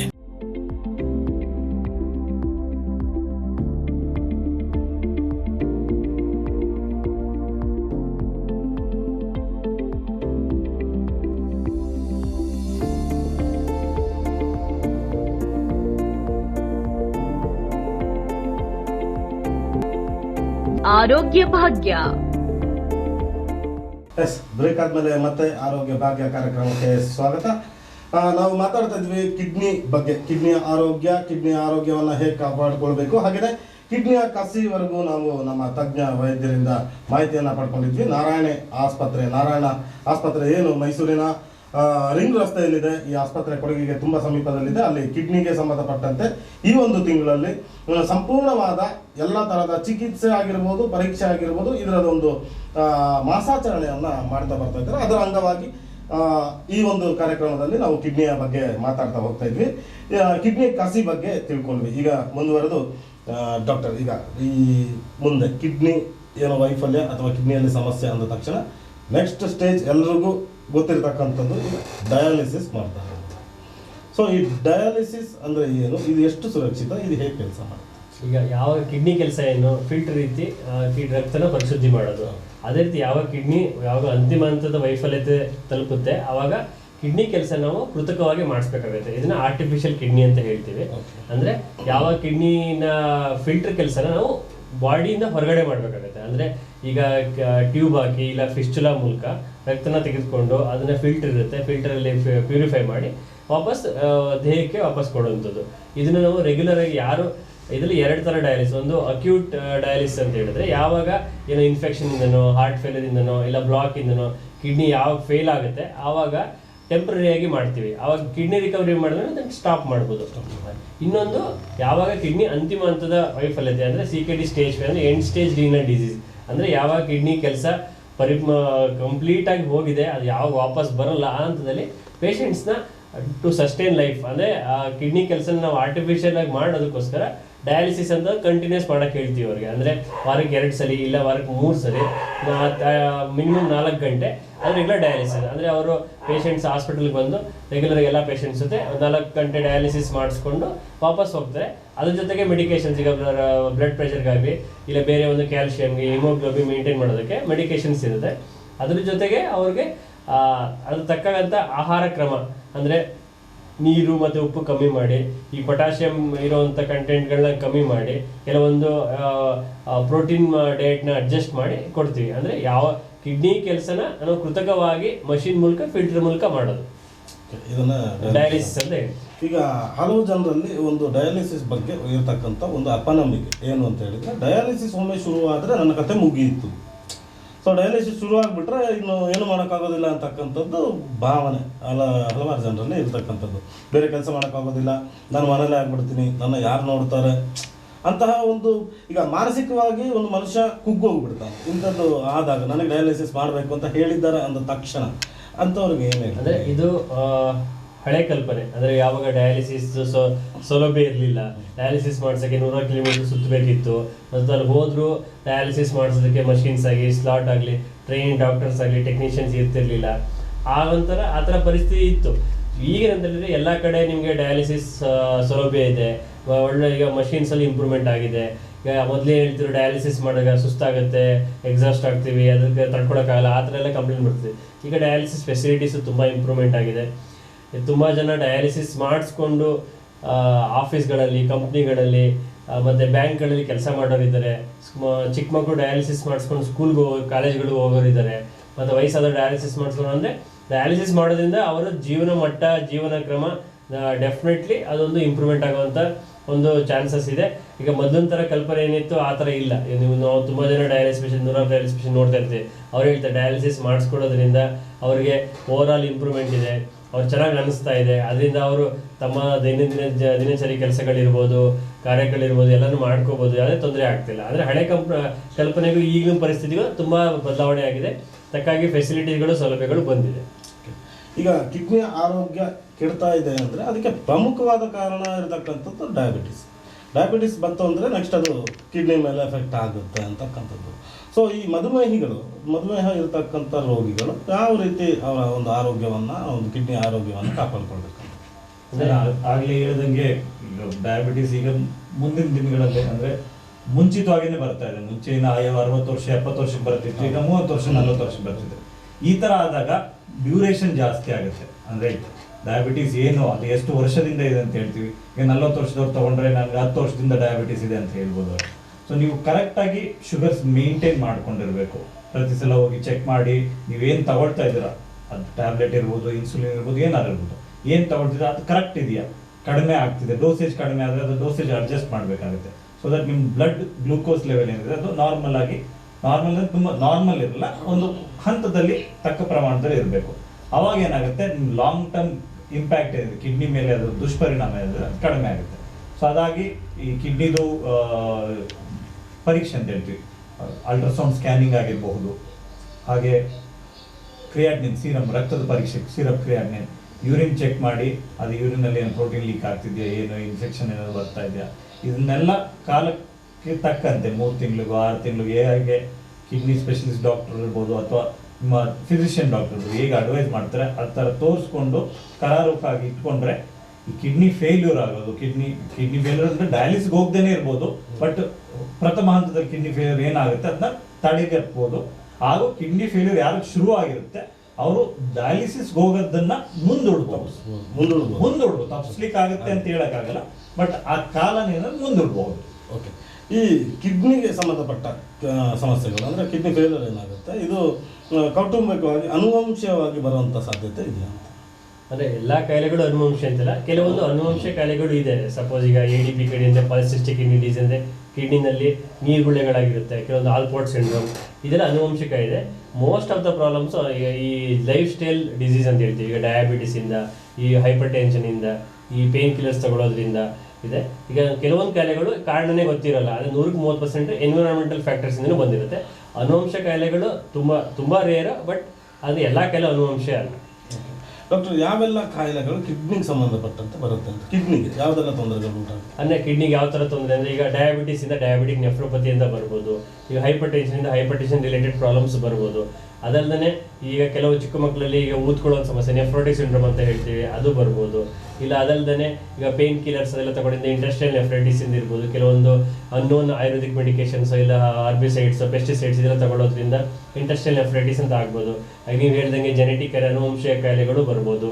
ಇಲ್ಲ ಅಂತ ಹೇಳಿದ್ರೆ ಸ್ಟ್ರಕ್ಚರಲ್ ಪ್ರಾಬ್ಲಮ್ಸ್ ಅಂತ ಹೇಳಿದ್ರೆ, ಅಂದ್ರೆ ಯಾವುದು ಸಿಸ್ಟಿಕ್ ಡಿಸೀಸ್ ಅಂತ ಬರ್ಬೋದು. ಇಲ್ಲಾಂದ್ರೆ ಸ್ಟೋನ್ ಅಂದ್ರೆ ಕಲ್ಲಿನ ಮೂತ್ರಕೋಶದ ಕಲ್ಲಿನಿಂದ ಅದರಿಂದ ಬ್ಲಾಕ್ ಆಗಿ ಹೈಡ್ರೋನೆಫ್ರಸ್ ಆ ಥರದ ತೊಂದರೆಗಳು ಬರ್ಬೋದು. ಅಂದ್ರೆ ಮೋಸ್ಟ್ ಕಾಮನ್ ನಾವು ನೋಡುವಂಥದ್ದು ಅಂದ್ರೆ ಇಂಡಿಯಾದಲ್ಲಿ ಕಾಮನ್ ಡಯಾಬಿಟಿಕ್ ನೆಫ್ರೋಪತಿ, ಡಯಾಬಿಟಿಸ್ ಇಂದ ಬರುವಂಥ ಕಾಯಿಲೆಗಳೇ ಜಾಸ್ತಿ. ಅದಲ್ಲದೆ ಈಗ ಇನ್ನೊಂದು ಅಕ್ಯೂಟ್ ಕಿಡ್ನಿ ಇಂಜುರಿ ಅಂತ ಹೇಳಿದ್ರೆ, ಈ ಯಾವುದೋ ಒಂದು ಪೇಷಂಟ್ ತುಂಬ ಸಿಕ್ಕಿರ್ತಾರೆ, BP ಕಮ್ಮಿ ಆಗಿರುತ್ತೆ, ಹಾರ್ಟ್ ಪ್ರಾಬ್ಲಮ್ ಇರುತ್ತೆ, ಕೆಲವೊಂದು ಮೆಡಿಸಿನ್ಸ್ ಆಂಟಿಬಯೋಟಿಕ್ ತೊಗೊಂಡು ಸೈಡ್ ಎಫೆಕ್ಟ್ ಆಗಿರುತ್ತೆ, ಅದು ಅಕ್ಯೂಟ್ ಕಿಡ್ನಿ ಇಂಜುರಿ ಅಂತ ಅದು ಕೂಡ ಬರ್ಬೋದು. ಈಗ ಈ ಧೂಮಪಾನ ಹಾಗೆ ಮದ್ಯಪಾನ ಮಾಡೋದ್ರಿಂದ ಕಿಡ್ನಿ ಮೇಲೆ ಆಗ್ತಕ್ಕಂಥ ದುಷ್ಪರಿಣಾಮ ನಾನು ಹೇಳೋದೇ ಅಂತಂದ್ರೆ, ಈ ಧೂಮಪಾನ ಇರ್ಬೋದು ಅಥವಾ ಮದ್ಯಪಾನ ಇದು ಡೈರೆಕ್ಟ್ ಆಗಿ ಕಿಡ್ನಿಗೆ ಅಫೆಕ್ಟ್ ಮಾಡ್ದೇನೆ ಇರ್ಬೋದು, ಆದ್ರೆ ಇಂಡೈರೆಕ್ಟ್ ಆಗಿ ಈಗ ದೇಹದ ಸಮತೋಲನ ಏನಿದೆ, ಈಗ ಈ ರಕ್ತನಾಳದಲ್ಲಿ ಏನಿರುತ್ತೆ ಪ್ಲಾಕ್ ಅಂತ ಆಗುತ್ತೆ. ಈಗ ಹೃದಯದಲ್ಲಿ ಹೇಗೆ ಸ್ಮೋಕರ್ಸ್ ಅಲ್ಲಿ ರಕ್ತನಾಳಗಳಲ್ಲಿ ಬ್ಲಾಕ್ ಆಗುತ್ತೆ, ಹೃದಯದಲ್ಲಿ ಬ್ಲಾಕ್ ಆಗಿ ಹಾರ್ಟ್ ಅಟ್ಯಾಕ್ ಆಗೋದು ಕೇಳಿರ್ತೀರಾ. ಸೊ ಅದೇ ತರ ಈ ಕಿಡ್ನಿಗೆ ಏನು ರಕ್ತನಾಳ ಇರುತ್ತೆ ಅದನ್ನು ಬ್ಲಾಕ್ ಮಾಡಬಹುದು ಈ ಸ್ಮೋಕಿಂಗ್ ಇಂದ. ಡೈರೆಕ್ಟ್ ಆಗಿ ಕಿಡ್ನಿ ಮೇಲೆ ಎಫೆಕ್ಟ್ ಆಗುತ್ತೆ ಅಂತಲ್ಲ, ಅದು ರಕ್ತನಾಳ ಬ್ಲಾಕ್ ಆಗಿ ಅದರಿಂದ BP ಶುರು ಆಗುತ್ತೆ. ಅದರಿಂದ ಇಂಟರ್ನ್ ಅದಕ್ಕೆ ಆ ಕಿಡ್ನಿ ಕೆಲಸ ಏನಿದೆ ಅದನ್ನ ತಕ್ಕಮಟ್ಟಿಗೆ ಕೆಳ ಮಾಡುತ್ತೆ. ಸ್ಮೋಕಿಂಗ್ ಇಂದ ಆಗುತ್ತೆ. ಈ ಡೈರೆಕ್ಟ್ ಆಗಿ ಈ ಮದ್ಯಪಾನ ಸೇವನೆಯಿಂದ ಡೈರೆಕ್ಟ್ ಆಗಿ ಕಿಡ್ನಿಗೆ ಹಾರ್ಮ್ ಆಗೋದಿಲ್ಲ, ಬಟ್ ಅದು ಲಿವರ್ಗೆ ಹಾರ್ಮ್ ಮಾಡುತ್ತೆ. ಸೊ ಲಿವರ್ ಯಾವಾಗ ಲಿವರ್ ಡ್ಯಾಮೇಜ್ ಆಗುತ್ತೆ ಅದರಿಂದ ಕಿಡ್ನಿ ಡ್ಯಾಮೇಜ್ ಆಗುತ್ತೆ ಸಾಧ್ಯತೆ ಇದೆ. ಓಕೆ, ಈಗ ಸೆಲ್ಫ್ ಮೆಡಿಕೇಶನ್ ಮಾಡ್ಕೊಳ್ತಕ್ಕಂಥದ್ದು. ಈಗ ಇತ್ತೀಚಿನ ದಿನಗಳಲ್ಲಿ ಗೂಗಲ್ ಬಂದಿದೆ, ಮತ್ತು ನಾವು ಯಾವುದನ್ನು ಬೇಕಾದರೂ ಆನ್ಲೈನಲ್ಲೇ ಆರ್ಡರ್ ಮಾಡಿ ತರಿಸ್ಕೊಳ್ಳೋಂಥ ಪರಿಸ್ಥಿತಿಯಲ್ಲೂ ಕೂಡ ಇದ್ದೀವಿ. ಏನಾದರೂ ಒಂದು ಆಗ್ತಾ ಇದೆ ಅಂತ ಹೇಳಿದ್ರೆ ಗೂಗಲ್ನಲ್ಲಿ ಸರ್ಚ್ ಮಾಡ್ತಾರೆ, ನನಗೆ ಈ ಥರ ಆಗ್ತಾ ಇದೆ, ಯಾವ್ದು ತಗೊಳ್ಳೋದು ಅಂತ ಅವರೇ ಡಿಸೈಡ್ ಮಾಡಿಬಿಡ್ತಾರೆ, ಒಂದು ನಿರ್ಧಾರಕ್ಕೆ ಬಂದುಬಿಡ್ತಾರೆ, ನನಗೆ ಇದೇ ಕಾಯಿಲೆ ಅಂತಕ್ಕಂಥದ್ದನ್ನ ಅವರೇ ಡಾಕ್ಟರ್ಗಳಾಗ್ಬಿಟ್ಟಿದ್ದಾರೆ ಈಗ ಜನ. ಸೊ ಈ ಥರ ಸೆಲ್ಫ್ ಮೆಡಿಕೇಶನ್ ಮಾಡ್ಕೊಳ್ಳೋದ್ರಿಂದ ಕಿಡ್ನಿ ಮೇಲೆ ಆಗ್ತಕ್ಕಂಥದ್ದು. ಅಂದರೆ ಈಗ ಕಿಡ್ನಿ ಕೆಲಸ ಏನಂತ ಹೇಳಿದ್ರೆ, ಯಾವುದೇ ರೀತಿ ಮಾತ್ರೆ ಆಗಲಿ ಔಷಧ ಆಗಲಿ ಕೆಮಿಕಲ್ ಆಗಿದ್ರೆ ಬಾಡಿಯಿಂದ ಹೊರಗಡೆ ಆಗುವಂಥದ್ದು. ಯಾವಾಗ ಈಗ ಅತಿಯಾದರೆ ಅಮೃತವು ವಿಷ ಅಂತ ಹೇಳ್ತಾರೆ, ಆ ಥರ ಯಾವುದೇ ಈಗ ಪೇನ್ ಕಿಲ್ಲರ್ಸ್ ಮೆಡಿಕೇಶನ್ಸ್ ಪರ್ಟಿಕ್ಯುಲರ್ಲಿ ಅದು ಡಾಕ್ಟರ್ ಪ್ರಿಸ್ಕ್ರಿಪ್ಷನ್ ಇಲ್ದೇ ನಿಯಮಿತವಾಗಿ ತುಂಬ ವರ್ಷಾಂಗಟ್ಟಲೆ ತಗೊಂಡಾಗ ಏನಾಗುತ್ತೆ, ಅದರ ಎಫೆಕ್ಟ್ ಕಿಡ್ನಿಗೆ ಬರುತ್ತೆ. ಈಗ ಇಂಡಸ್ಟ್ರಿಯಲ್ ನೆಫ್ರೈಟಿಸ್ ಇರ್ಬೋದು, ಅನಾಲ್ಜಿಸ್ಟಿಕ್ ನೆಫ್ರೋಪತಿ ಅಂತ ಹೇಳ್ತೀವಿ. ಈಗ ಮೇನ್ಲಿ ಈಗ ಪೇನ್ ಕಿಲ್ಲರ್ಸ್, ಅದನ್ನ ಈ ಪೇನ್ ಕಿಲ್ಲರ್ಸ್ ಈಗ ಟೆಂಪರರಿ ನೀವು ಪೇನ್ ರಿಲೀಫ್ ಆಗ್ಬೋದು, ಓವರ್ ಲಾಂಗ್ ರನ್ ಅಂದರೆ ದೀರ್ಘಕಾಲೀನ ಕಿಡ್ನಿ ಸಮಸ್ಯೆಗೆ ಕಾರಣ ಆಗುತ್ತೆ. ಕೆಲವೊಂದು ಆಂಟಿಬಯೋಟಿಕ್ಸ್ ತುಂಬ ವರ್ಷ ತಗೊಂಡ್ರೆ ಅದು ಪ್ರಾಬ್ಲಮ್ ಆಗುತ್ತೆ. ಕೆಲವೊಂದು ಮೆಡಿಸಿನ್ಸ್ ಡೋಸೇಜ್ ವೇರಿಯೇಷನ್ಸ್ ಆದರೆ ಹಾಗೆ ಡಾಕ್ಟರ್ ಯಾವುದೊಂದು ಡೋಸ್ ಹೇಳಿರ್ತಾರೆ, ಇವರೇ ತಗೊಂಡಿದ್ದನ್ನು ಕಿಡ್ನಿಗೆ ಪ್ರಾಬ್ಲಮ್ ಆಗೋಂಥ ಚಾನ್ಸಸ್ ಇರುತ್ತೆ. ಈ ಬಹುಮುಖ್ಯವಾಗಿ ಈಗ ಎಲ್ರಿಗೂ ಒಂದು ಗೊತ್ತಿರ್ತಕ್ಕಂಥ ವಿಚಾರ, ಹೆಚ್ಚಿನ ಜನರಿಗೆ ಆಗ್ತಕ್ಕಂಥ ವಿಚಾರ ಈ ಕಿಡ್ನಿ ಬ್ಲಾಕ್ ಆಗ್ತಕ್ಕಂಥದ್ದು. ಈ ಕಿಡ್ನಿ ಬ್ಲಾಕೇಜ್ ಆಗ್ತಕ್ಕಂಥದ್ದು ಯಾವುದರಿಂದ ಇದಾಗುತ್ತೆ ಮತ್ತು ಚಿಕಿತ್ಸಾ ವಿಧಾನಗಳು? ಕಿಡ್ನಿ ಬ್ಲಾಕೇಜ್ ಯೂಶಲಿ ನಾನು ಆಗಲೇ ಹೇಳಿದಾಗೆ ಹುಟ್ಟಿದ ಮಕ್ಕಳಲ್ಲಿ ಕಾಣಿಸ್ಕೊಡುತ್ತೆ. ಒಂದು ಕಿಡ್ನಿ ಬ್ಲಾಕೇಜ್ ಹುಟ್ಟದಾಗಿಂದನೇ ಆದರೆ ಅದು ಕಂಜೆನೇಟಲ್ ಅಂತ ಹೇಳ್ತೀವಿ. ಅದು ಕೆಲವೊಬ್ಬರಿಗೆ ಸ್ಕ್ಯಾನಿಂಗ್ ಮಾಡ್ತಿರೋದ್ರಿಂದ ಮುಂಚೆನೆ ಗೊತ್ತಾಗ್ಬಿಡುತ್ತೆ, ಅದು ಸರಿಪಡಿಸ್ಬೋದು. ಕೆಲವೊಬ್ರು ಸ್ಕ್ಯಾನಿಂಗ್ ಮಾಡಿಸಿಲ್ಲದೆ ಇರ್ಬೋದು ಅಥವಾ ನೆಗ್ಲೆಕ್ಟ್ ಮಾಡಿರ್ಬೋದು. ಅಂಥವ್ರಿಗೆ ವಯಸ್ಕರ ಆದಮೇಲೆ 30-40 ವರ್ಷ ಆದಮೇಲೆ ಯಾವಾಗಲೂ ಸುಮ್ಮನೆ ಬೇರೆ ಕಾರಣಕ್ಕೋಸ್ಕರ ಸ್ಕ್ಯಾನ್ ಮಾಡಿದಾಗ ಅವಾಗ ಗೊತ್ತಾಗುತ್ತೆ. ಸೊ ಅಲ್ಲಿವರೆಗೆ ಕಿಡ್ನಿ ತುಂಬ ಡ್ಯಾಮೇಜ್ ಆಗಿರುತ್ತೆ. ಸೊ ಈ ಬ್ಲಾಕೇಜ್ ಏನಾಗಿದೆ ಅದು ಕರೆಕ್ಟಾಗಿ ಒಳ್ಳೆ ನಿಯಮಿತ ಕಾಲದಲ್ಲಿ ಅದನ್ನು ಕ್ಲಿಯರ್ ಮಾಡಲಿಲ್ಲ ಅಂದರೆ ಲಾಂಗ್ ಟರ್ಮಲ್ಲಿ ಕಿಡ್ನಿ ಡ್ಯಾಮೇಜ್ ಮಾಡುತ್ತೆ. ಸೊ ಕಿಡ್ನಿ ಬ್ಲಾಕೇಜ್ ಯಾವ ಕಾರಣದಲ್ಲಿ ಯಾವ ಲೆವೆಲಲ್ಲಿದೆ, ಈ ಕಿಡ್ನಿಯಿಂದ ಕೆಳಗಡೆ ಪೈಪ್ ಬರುತ್ತೆ, ಪೈಪಿನ ಮೊದಲನೇ ಹಂತದಲ್ಲಿದೆ, ಮಧ್ಯದಲ್ಲಿದೆಯೋ, ಕೊನೆಯಲ್ಲಿದೆಯೋ, ಇದೆಲ್ಲ ನಾನಾ ಥರದ್ದಿದೆ. ಯಾವ ಕಾರಣಕ್ಕೆ ಬ್ಲಾಕ್ ಆಯಿತು, ಕಲ್ಲಿಂದ ಕೆಲವೊಂದ್ಸಲ ಲಾಂಗ್ ಸ್ಟ್ಯಾಂಡಿಂಗ್ ಕಲ್ಲು, ಕಿಡ್ನಿ ಕಲ್ಲು ಅಂತ ಹೇಳ್ತೀವಿ, ಅದು ಮುಂದೆ ಡಿಸ್ಕಸ್ ಮಾಡ್ತೀವಿ. ಆ ಕಿಡ್ನಿ ಕಲ್ಲು ದೀರ್ಘಕಾಲ ಅಲ್ಲೇ ಸಿಗಾಕೊಂಡಿದ್ರೆ ಅದು ಅಲ್ಲಿ ಉಜ್ಜಿ ಅಲ್ಲಿ ಗಾಯ ಮಾಡುತ್ತೆ ಕಿಡ್ನಿ ಪೈಪ್ನಲ್ಲಿ. ಆ ಗಾಯದಿಂದ ಏನಾಗುತ್ತೆ, ಬ್ಲಾಕ್ ಆಗೋ ಚಾನ್ಸಸ್ ಇರುತ್ತೆ. ಅಥವಾ ಬೇರೆ ಏನಾದ್ರು ಸರ್ಜರಿ ಆಗಿತ್ತು ಅಂತ ತಿಳ್ಕೊಳ್ಳಿ, ಆಪರೇಷನ್ ಆಗಿತ್ತು, ಅದರಿಂದ ಕೂಡ ಬ್ಲಾಕ್ ಆಗೋ ಚಾನ್ಸಸ್ ಇರುತ್ತೆ. ಸೊ ಬ್ಲಾಕೇಜ್ ಎಷ್ಟು ದೊಡ್ಡದಿದೆ ಹಾಗೂ ಯಾವ ಲೆವೆಲಲ್ಲಿದೆ ಅದನ್ನು ನೋಡಿ ಅದಕ್ಕೆ ತಕ್ಕನಾದ ಎಂಡೋಸ್ಕೋಪಿಕ್ ಟ್ರೀಟ್ಮೆಂಟ್ ಆಗ್ಬೋದು, ಅಥವಾ ಓಪನ್ ಅಥವಾ ಲ್ಯಾಪ್ರೋಸ್ಕೋಪಿಕ್ ಸರ್ಜಿಕಲ್ ಟ್ರೀಟ್ಮೆಂಟ್ ಏನಿದೆ ಅದು ಮಾಡಬೇಕಾದ ಪರಿಸ್ಥಿತಿ. ಸೊ ಅದೇ ಈಗ ಮಾತಾಡ್ದ ಹೇಳಿದ್ರಿ ಕಿಡ್ನಿ ಕಲ್ಲು ಅಂತ. ಇದು ಎಲ್ಲರಲ್ಲೂ ಇರ್ತಕ್ಕಂಥ ಸಮಸ್ಯೆ. ಎಲ್ಲರೂ ಹೆಚ್ಚಿನ ಭಾಗದ ಜನ ಈ ಸಮಸ್ಯೆಗೆ ಒಳಗಾಗಿರ್ತಾರೆ, ಹೇಳ್ತಾರೆ. ನೀರು ಕುಡಿಯೋಕೆ ಹೇಳಿದ್ದಾರೆ ಡಾಕ್ಟರ್, ನಮಗೆ ಕಿಡ್ನಿಲಿ ಕಲ್ಲಾಗಿದೆ. ಹೆಚ್ಚಿನ ಜನ ನೋವು ಅಂತ ಹೋದಾಗ ಕಿಡ್ನಿಲಿ ಕಲ್ಲು ಇರ್ತಕ್ಕಂಥದ್ದು ಗೊತ್ತಾಗುತ್ತೆ. ಸೊ ಈ ಕಿಡ್ನಿ ಕಲ್ಲು ಬಗ್ಗೆ ವಿವರವಾಗಿ ಹೇಳೋದಾದ್ರೆ, ಈ ಕಿಡ್ನಿ ಕಲ್ಲು ಅಂತಂದ್ರೆ ತಪ್ಪು ಕಲ್ಪನೆ ಏನಿದೆ ಅಂದ್ರೆ ಕಲ್ಲು ನಾರ್ಮಲ್ ಕಲ್ಲು ಅಂತ ಹೇಳ್ಕೊತಾರೆ. ಆದರೆ ಈ ಎಕ್ಸಾಕ್ಟ್ಲಿ ಏನು ಅಂತಂದ್ರೆ ಮನುಷ್ಯನ ದೇಹದಲ್ಲಿ ಏನು ಸಾಲ್ಟ್ ಲವಣಾಂಶ ಏನಿರುತ್ತೆ ಅದು ಘನ ರೂಪದಲ್ಲಾಗಿ ಕಿಡ್ನಿಯಲ್ಲಿ ಕಲ್ಲಿನ ರೂಪದಲ್ಲಿ ಫಾರ್ಮೇಷನ್ ಆಗುತ್ತೆ. ಸೊ ಅದಕ್ಕೆ ಕಾರಣ ಏನು ಅಂತಂದ್ರೆ ಹೈಡ್ರೇಷನ್. ಯಾವಾಗ ಲಿಕ್ವಿಡ್ಸ್ ಕಡಿಮೆ ಮಾಡ್ತೀವಿ ಆವಾಗ ಅದು ಕರಗಿ ಹೋಗದೇನೆ ಅಲ್ಲಿ ಘನ ರೂಪದಲ್ಲಿ ಕಿಡ್ನಿ ಕಲ್ಲು ಫಾರ್ಮೇಷನ್ ಆಗುತ್ತೆ. ಅದು ಒನ್ ಆಫ್ ದ ಕಾಸಸ್. ಈಗ ಕಿಡ್ನಿ ಹೈಡ್ರೇಷನ್ ಏನು ಹೇಳಿದ್ರೆ ಅದು ಬಿಟ್ಟು ಮೆಟಬಾಲಿಕ್ ಕಾಸಸ್ ಅಂತ ಹೇಳ್ತೀವಿ. ಕೆಲವೊಬ್ಬರಿಗೆ ತುಂಬಾ ಜಾಸ್ತಿ ಯೂರಿಕ್ ಆಸಿಡ್ ಇರುತ್ತೆ ಬಾಡಿನಲ್ಲಿ, ಅದು ರಕ್ತ ಪರೀಕ್ಷೆ ಮಾಡಿದಾಗ ಗೊತ್ತಾಗುತ್ತೆ. ಅವ್ರಿಗೆ ಯೂರಿಕ್ ಆಸಿಡ್ ಸ್ಟೋನ್ಸ್ ಆಗಬಹುದು, ಅಥವಾ ಇನ್ಫೆಕ್ಷನ್ ಇರ್ಬೋದು, ಫಾಸ್ಫೇಟ್ ಸ್ಟೋನ್ಸ್ ಆಗಬಹುದು, ಅಥವಾ ಕ್ಯಾಲ್ಸಿಯಂ ಆಕ್ಸಲೇಟ್ ಸ್ಟೋನ್ಸ್ ಆಗ್ಬೋದು. ಇದು ನಾನಾ ಪ್ರಕಾರದ ಕಲ್ಲುಗಳು. ಕಲ್ಲಿನ ಅದು ಏನು ಕಂಟೆಂಟ್ ಅಂತ ಹೇಳ್ತೀವಿ ಅದ್ರ ಪ್ರಕಾರ ಅದನ್ನ ಡಿವೈಡ್ ಮಾಡ್ತೀವಿ. ಸೊ ಅದಕ್ಕೋಸ್ಕರನೇ ಬೇರೆ ಬೇರೆ ವಿಧಾನದ ಟ್ರೀಟ್ಮೆಂಟ್ ಅಥವಾ ಪ್ರಿವೆಂಟಿವ್ ಮೆಷರ್ಸ್ ಇರುತ್ತೆ. ಸೊ ಈಗ ಸ್ಟೋನ್ ಏನಾಗುತ್ತೆ, ಕಲ್ಲಿನ ಕಿಡ್ನಿಯಲ್ಲಿ ಉತ್ಪತ್ತಿಯಾಗಿ ಸಣ್ಣ ಸ್ಟೋನ್ ಇದ್ರೆ ಅದು ಯೂಶಲಿ ನಾವು ಈಗ ಮೆಡಿಸಿನ್ಸ್ ಆಲ್ಕಲೈಸರ್ ಅಂತ ಹೇಳ್ತೀವಿ, ಸ್ಟೋನ್ ಫಾರ್ಮೇಷನ್ ಆಗೋದು ಕಡಿಮೆ ಮಾಡೋ ಹಾಗೆ ಅದು ಕೊಟ್ಟು ಹೈಡ್ರೇಷನ್ ಜಾಸ್ತಿ ತಗೊಳ್ಳಿ. ನೋವು ಏನಾದ್ರು ಇದ್ರೆ ನೋವು ಕಡಿಮೆ ಆಗೋಗೆ ಟ್ಯಾಬ್ಲೆಟ್ಸ್ ಕೊಟ್ಟು ಜಾಸ್ತಿ ನೀರು ತಗೊಂಡು ಅದು ಫ್ಲಶ್ ಔಟ್ ಆಗಬಹುದು ಅಂತ ನಾವು ನಿರೀಕ್ಷಣೆ ಮಾಡಬಹುದು. ಯಾವಾಗ ಅದು ಸ್ಟೋನ್ ದೊಡ್ಡದಾದಾಗ ಕಿಡ್ನಿ ಬ್ಲಾಕೇಜ್ ಶುರು ಆಗುತ್ತೆ, ಕಿಡ್ನಿ ಅವ್ರಿಗೆ ಪೇನ್ ಶುರು ಆಗುತ್ತೆ. ಅಂದ್ರೆ ಈ ಕಡೆ ಪಕ್ಕೆಯಲ್ಲಿ ಏನಿದೆ ನೋವು ಶುರುವಾಗಿ ಈ ಕಡೆ ಇದ್ರೆ ಈ ಕಡೆ ಅಲ್ಲಿಂದ ಯೂರಿನ್ ಬ್ಲಾಕ್ ಆಗ್ಬೋದು, ಯೂರಿನಲ್ಲಿ ರಕ್ತ ಬರಬಹುದು, ಇದೆಲ್ಲ ಆಗಕ್ಕೆ ಶುರು ಆಗುತ್ತೆ. ತುಂಬಾ ಡಿಲೇಡ್ ಆದಾಗ, 2 ಕಿಡ್ನಿ ಬ್ಲಾಕ್ ಆಗಿದೆ, ಅವ್ರೇನು ತೋರಿಸ್ಕೊಳ್ಳಿಲ್ಲ, ತುಂಬಾ ತಿಂಗಳುಗಟ್ಟಲೆ ಅವರು ನೆಗ್ಲೆಕ್ಟ್ ಮಾಡಿದ್ರು ಅನ್ಕೊಳ್ಳಿ, ಆವಾಗ ಅದು ಕಿಡ್ನಿ ಫೇಲ್ಯೂರ್ ಆಗಲು ಪ್ರೆಸೆಂಟ್ ಆಗ್ಬೋದು. ಅಂದ್ರೆ ಮುಖ ಎಲ್ಲ ಊದ್ಕೊಂಡು, ಕಾಲು ಊದ್ಕೊಂಡು, BP ಜಾಸ್ತಿ ಆಗಿರ್ಬೋದು, ಚಳಿ ಜ್ವರ ಬಂದಿರ್ಬೋದು. ಆವಾಗ ಅವರಿಗೆ ಇನ್ಫೆಕ್ಷನ್ ಸೆಟ್ ಆಗಿರುತ್ತೆ, ಕಿಡ್ನಿನಲ್ಲಿ ಸೆಟ್ ಆಗಿರುತ್ತೆ. ಸೊ ಆ ಕಿಡ್ನಿ ಕಲ್ಲು ಯಾವ ಲೆವೆಲಲ್ಲಿ ಇದೆ, ಎಷ್ಟು ದೊಡ್ಡದಿದೆ, ಅದ್ರ ಡಿಗ್ರಿ ಆಫ್ ಅಬ್ಸ್ಟ್ರಕ್ಷನ್ ಅಂತ, ಕಿಡ್ನಿ ಎಷ್ಟು ಪ್ರಮಾಣದಲ್ಲಿ ಊದ್ಕೊಂಡಿದೆ, ಅದು ಕಿಡ್ನಿಯ ಕೆಲಸದ ಮೇಲೆ ಏನಾದ್ರು ಎಫೆಕ್ಟ್ ಆಗಿದೆ, ಕ್ರಿಯಾಟಿನಿನ್ ಜಾಸ್ತಿ ಆಗಿದೆ, ಇದೆಲ್ಲ ನಾವು ವಿಚಾರ ಮಾಡಿ ಅವರಿಗೆ ಮಾತ್ರೆಯಲ್ಲೇನೆ ಟ್ರೀಟ್ಮೆಂಟ್ ಕೊಡಬಹುದಾ, ಅಥವಾ ಇವರಿಗೆ ಸರ್ಜಿಕಲ್ ಟ್ರೀಟ್ಮೆಂಟ್ ಅಂದ್ರೆ ಎಂಡೋಸ್ಕೋಪಿಕ್ ಆಗಿರ್ಬೋದು, ಲ್ಯಾಪ್ರೋಸ್ಕೋಪಿಕ್ ಆಗಿರ್ಬೋದು, ಲೇಸರ್ ಚಿಕಿತ್ಸೆ ಆಗಿರ್ಬೋದು, ಇದೇನಾದ್ರು ಕೊಡ್ಬೇಕಾ ಅಂತ ನಾವು ಡಿಸೈಡ್ ಮಾಡಬಹುದು. ಸೊ ಈ ಕಿಡ್ನಿಯ ಕಲ್ಲು ಏನಿದೆ, ಸ್ಟೋನ್ ಫಾರ್ಮೇಷನ್ ಆಗಿರ್ತಕ್ಕಂಥದ್ದು, ಇದು ಯಾರಲ್ಲಿ ಅಂದರೆ ಯಾವ ವ್ಯಕ್ತಿಗಳಲ್ಲಿ ತುಂಬ ಹೆಚ್ಚಾಗಿ ಕಂಡು ಬರುತ್ತೆ ಅಂತ? ಇದು ಯಾರಿಗೆ ಬೇಕಾದ್ರೂ ಆಗ್ಬೋದು, ಮಕ್ಕಳಿಂದ ಹಿಡಿದು ವಯಸ್ಕರ ತನಕನೂ ಆಗ್ಬೋದು. ಆಗಲೇ ಹೇಳಿದಾಗೆ ಮೆಟಬಾಲಿಕ್ ಕಾಸಸ್ ಕೆಲವೊಬ್ಬರಿಗೆ ಇರುತ್ತೆ, ಅದು ತುಂಬ ರೇರ್ ಇರುತ್ತೆ. ಬಟ್ ಕಾಮನ್ ಆಗಿ 15 ವಯಸ್ಕರಲ್ಲೇ ಇದು ಕಾಮನ್ ಆಗಿರುತ್ತೆ. 2 ದಿನದ ಮುಂಚೆ ಕೂಡ ಒಂದು 9 ವರ್ಷದ ಹುಡುಗಿ ಸ್ಟೋನ್ ಆಗಿ ಬಂದು ಕೀ ಹೋಲ್ ಸರ್ಜರಿ ಮಾಡಿಸಿ ಇವತ್ತು ಡಿಸ್ಚಾರ್ಜ್ ಮಾಡಿಸಿ ಹೋದ್ರು. ಸೊ ಮಕ್ಕಳಲ್ಲೂ ಕೂಡ ಇದು ಕಾಮನ್ ಆಗಿ ಬರಬಹುದು. ಸೊ ಇದು ಯಾವ ರೀತಿ ಕಿಡ್ನಿ ಮೇಲೆ ಒಂದು ದುಷ್ಪರಿಣಾಮವನ್ನು ಬೀರುತ್ತೆ ಅಂತ, ಕಲ್ಲು ಅಲ್ಲಿ ಸೇರಿಕೊಳ್ಳೋದ್ರಿಂದ ಅವರ ಆರೋಗ್ಯದ ಬಗ್ಗೆ, ಅವರ ಒಂದು ಮನುಷ್ಯನ ದೇಹದ ಆರೋಗ್ಯದಲ್ಲಿ ಯಾವ ರೀತಿ ಏರುಪೇರು ಉಂಟಾಗುತ್ತೆ? ಅಂದ್ರೆ ಈಗ ಕಿಡ್ನಿ ಕಲ್ಲಾಗೋದ್ರಿಂದ ಮೂತ್ರ ಒಂದು ಸುಸೂತ್ರವಾಗಿ ಹೋಗೋದು ತಪ್ಪುತ್ತೆ, ಆಗ ಬ್ಲಾಕ್ ಆಗುತ್ತೆ. ಯಾವಾಗ ಅಡಚಣೆ ಆಗುತ್ತೆ ಅವಾಗ ಬ್ಯಾಕ್ ಪ್ರೆಷರ್ ಕಿಡ್ನಿ ಊದ್ಕೊಳ್ಳೋಕೆ ಶುರು ಮಾಡುತ್ತೆ. ಶುರು ಹಂತದಲ್ಲಿ ಏನು ಈಗ ಕಿಡ್ನಿಲಿ ರಿಸರ್ವ್ ಕೆಪಾಸಿಟಿ ಚೆನ್ನಾಗಿರುತ್ತೆ, ಅಂದರೆ ತುಂಬ ಊದ್ಕೊಂಡು ಕಿಡ್ನಿ ಡ್ಯಾಮೇಜ್ ಆದಾಗ ಏನೋ ಒಂದು ಲಕ್ಷಣಗಳು ತೋರಿಸಲ್ಲ. ಮೋಸ್ಟ್ ಕಾಮನ್ ಪ್ರೆಸೆಂಟೇಷನ್ ಅಂತ ಹೇಳಿದ್ರೆ ಈಗ ನೋವು ಬರೋದು, ಯೂರಿನ್ ಪದೇ ಹೋಗೋದು, ರಕ್ತದಲ್ಲಿ ಉರಿ ಬರೋದು, ಯೂರಿನ್ ಇನ್ಫೆಕ್ಷನ್ ಆಗೋದು, ಇಲ್ಲ ಅದು ಬ್ಲಾಕ್ ಆದಾಗ ವಾಂತಿ ಆಗೋದು, ಮುಟ್ಟಿದಾಗ ನೋವು ಬರೋದು, ಅದೆಲ್ಲ ತೊಂದರೆಗಳಿರುತ್ತೆ. ಅದು ಯಾವಾಗ ಆ ಸ್ಟೇಜ್ ಕ್ರಾಸ್ ಆಗಿ ಅದು ಲಾಂಗ್ ಸ್ಟ್ಯಾಂಡಿಂಗ್ ಅಬ್ಸ್ಟ್ರಕ್ಷನ್ ಆದಾಗ ಆ ಕಿಡ್ನಿ ಊದ್ಕೊಂಡು ಅದು ಬ್ಯಾಕ್ ಪ್ರೆಷರಿಂದ ಆ ಕಿಡ್ನಿನ ಈಗ ನೆಫ್ರಾನ್ಗಳಂತಿರುತ್ತೆ, ಕಿಡ್ನಿ ಅದು ನೆಫ್ರಾನ್ ಡ್ಯಾಮೇಜ್ ಆದರೆ ಕಿಡ್ನಿ ಡ್ಯಾಮೇಜ್ ಆಗೋಕ್ಕೆ ಶುರುವಾಗುತ್ತೆ. ಆವಾಗ ನೀವು ಬ್ಲಡ್ ಟೆಸ್ಟ್ ಮಾಡಿದಾಗ ಕ್ರಿಯಾಟಿನಿನ್ ಲೆವೆಲ್ ಜಾಸ್ತಿ ಆಗೋಕ್ಕೆ ಶುರುವಾಗುತ್ತೆ, ಆವಾಗ ಯೂರಿಯಾ ಲೆವೆಲ್ ಜಾಸ್ತಿ ಆಗೋಕ್ಕೆ ಶುರುವಾಗುತ್ತೆ. ಮತ್ತು ಕೆಲವೊಂದು ಮೆಟಬಾಲಿಕ್ ಪ್ರಾಬ್ಲಮ್ಸ್ ಅಂದರೆ ಕ್ಯಾಲ್ಸಿಯಂ ಲೆವೆಲ್ ಕಮ್ಮಿ ಆಗೋದು, ಫಾಸ್ಫರಸ್ ಜಾಸ್ತಿ ಆಗೋದು, ಆ ಥರ ಹೋಗುತ್ತೆ. ಆ ಬ್ಲಾಕ್ ಇದ್ದಾಗ ಎಲ್ಲೇ ಬ್ಲಾಕ್ ಅದು ಇನ್ಫೆಕ್ಷನ್ ಆಗೋ ಚಾನ್ಸಸ್ ಇರುತ್ತೆ. ಕಿಡ್ನಿ ಪದೇ ಇನ್ಫೆಕ್ಷನ್ ಆಗೋದು, ಕೀವ್ ಆಗಿ ಪೈಲೋನೆಫ್ರೈಟಿಸ್ ಆಗಿ ಅದು ಇನ್ಫೆಕ್ಷನ್ ಸ್ಪ್ರೆಡ್ ಆಗಿ ಬಾಡಿಗೆ ಅದು ಸೆಪ್ಸಿಸ್ ಆಗೋಂಥ ಚಾನ್ಸಸ್ಸು, ಅಂದರೆ ಸೋಂಕಾಗೋ ಚಾನ್ಸಸ್ಸು ಇರುತ್ತೆ. ಓಕೆ. ಸೊ ಈ ಕಿಡ್ನಿ ಹಾಗೆಯೇ ಹೃದಯಕ್ಕೆ ಏನಾದರೂ ಸಂಬಂಧ ಇದೆಯಾ ಅಂತ, ಕಿಡ್ನಿ ಮತ್ತು ಹಾರ್ಟ್ಗೆ ಸಂಬಂಧಪಟ್ಟಂತೆ ಯಾವ ರೀತಿ ಸಂಬಂಧಗಳಿರುತ್ತೆ ಕಿಡ್ನಿ ಮತ್ತು ಹಾರ್ಟ್ ನಡುವೆ? ಅಂದರೆ ಕಿಡ್ನಿ ಮತ್ತು ಹಾರ್ಟ್ ಕನೆಕ್ಟೆಡ್. ಹಾರ್ಟಿಂದ ಬ್ಲಡ್ ಸರ್ಕ್ಯುಲೇಷನ್ ಬಂದಾಗಲೇ ಕಿಡ್ನಿ ಚೆನ್ನಾಗಿ ಕೆಲಸ ಮಾಡೋದು. ಕಿಡ್ನಿ ಈ ಲವಣಾಂಶಗಳನ್ನ ಹೊರಗಡೆ ಹಾಕಿ, ಆಸಿಡ್ ಅಂಶಗಳನ್ನ ಹೊರಗಡೆ ಹಾಕಿ ಮತ್ತೆ ಬ್ಲಡ್ ಪ್ರೆಷರ್ನ ಮೇಂಟೈನ್ ಮಾಡಿದಾಗಲೇ ಹಾರ್ಟ್ ಚೆನ್ನಾಗಿ ಕೆಲಸ ಮಾಡೋದು. ಕಿಡ್ನಿ ಮತ್ತು ಹಾರ್ಟ್ ಎರಡು ಕನೆಕ್ಟೆಡ್ ಇರುತ್ತೆ. ಯಾವಾಗ ಹಾರ್ಟ್ ಫೇಲ್ಯೂರ್ ಆಗುತ್ತೆ, ಹಾರ್ಟ್ ವೀಕ್ ಆಗುತ್ತೆ, ಆವಾಗ ಕಿಡ್ನಿ ಮೇಲೂ ಎಫೆಕ್ಟ್ ಆಗುತ್ತೆ. ಇದನ್ನು ಕಾರ್ಡಿಯೋರಿನಲ್ ಸಿಂಡ್ರೋಮ್ ಅಂತ ಹೇಳ್ತೀವಿ. ಯಾವಾಗ ಹಾರ್ಟ್ ಯಾವಾಗ ಕಿಡ್ನಿ ಫೇಲ್ಯೂರ್ ಆಗುತ್ತೆ, ಅದರಿಂದ BP ಜಾಸ್ತಿಯಾಗಿ ಹಾರ್ಟ್ ಮೇಲೂ ಎಫೆಕ್ಟ್ ಆಗುವಂಥ ಚಾನ್ಸಸ್ ಇರುತ್ತೆ. ಈಗ ಮೋಸ್ಟ್ ಪೇಷಂಟ್ಸಲ್ಲಿ ಯಾವಾಗ ಹಾರ್ಟ್ ಫಂಕ್ಷನ್ ಕಮ್ಮಿ ಇರುತ್ತೆ, ಅವ್ರಿಗೆ ತುಂಬ ದಿನ ಆದಮೇಲೆ ಲಾಂಗ್ ರನ್ನಲ್ಲಿ ಕಿಡ್ನಿಗೂ ಕೂಡ ಸ್ವಲ್ಪ ಮಟ್ಟಿಗೆ ಅದು ಫೇಲ್ ಆಗೋಕ್ಕೆ ಶುರು ಆಗುತ್ತೆ. ಯಾವಾಗ ಅದೇ ರೀತಿ ಇರುತ್ತೆ. ಓಕೆ. ಸೊ ಈಗ ಕೊನೆಯದಾಗಿ ಡಾಕ್ಟರ್ ಸಾಕಷ್ಟು ಮಾಹಿತಿಯನ್ನು ನಮ್ಗೆ ಕೊಟ್ಟಿದ್ರಿ. ಕೊನೆಯದಾಗಿ ಒಂದು ಪ್ರಶ್ನೆ ತಮಗೆ.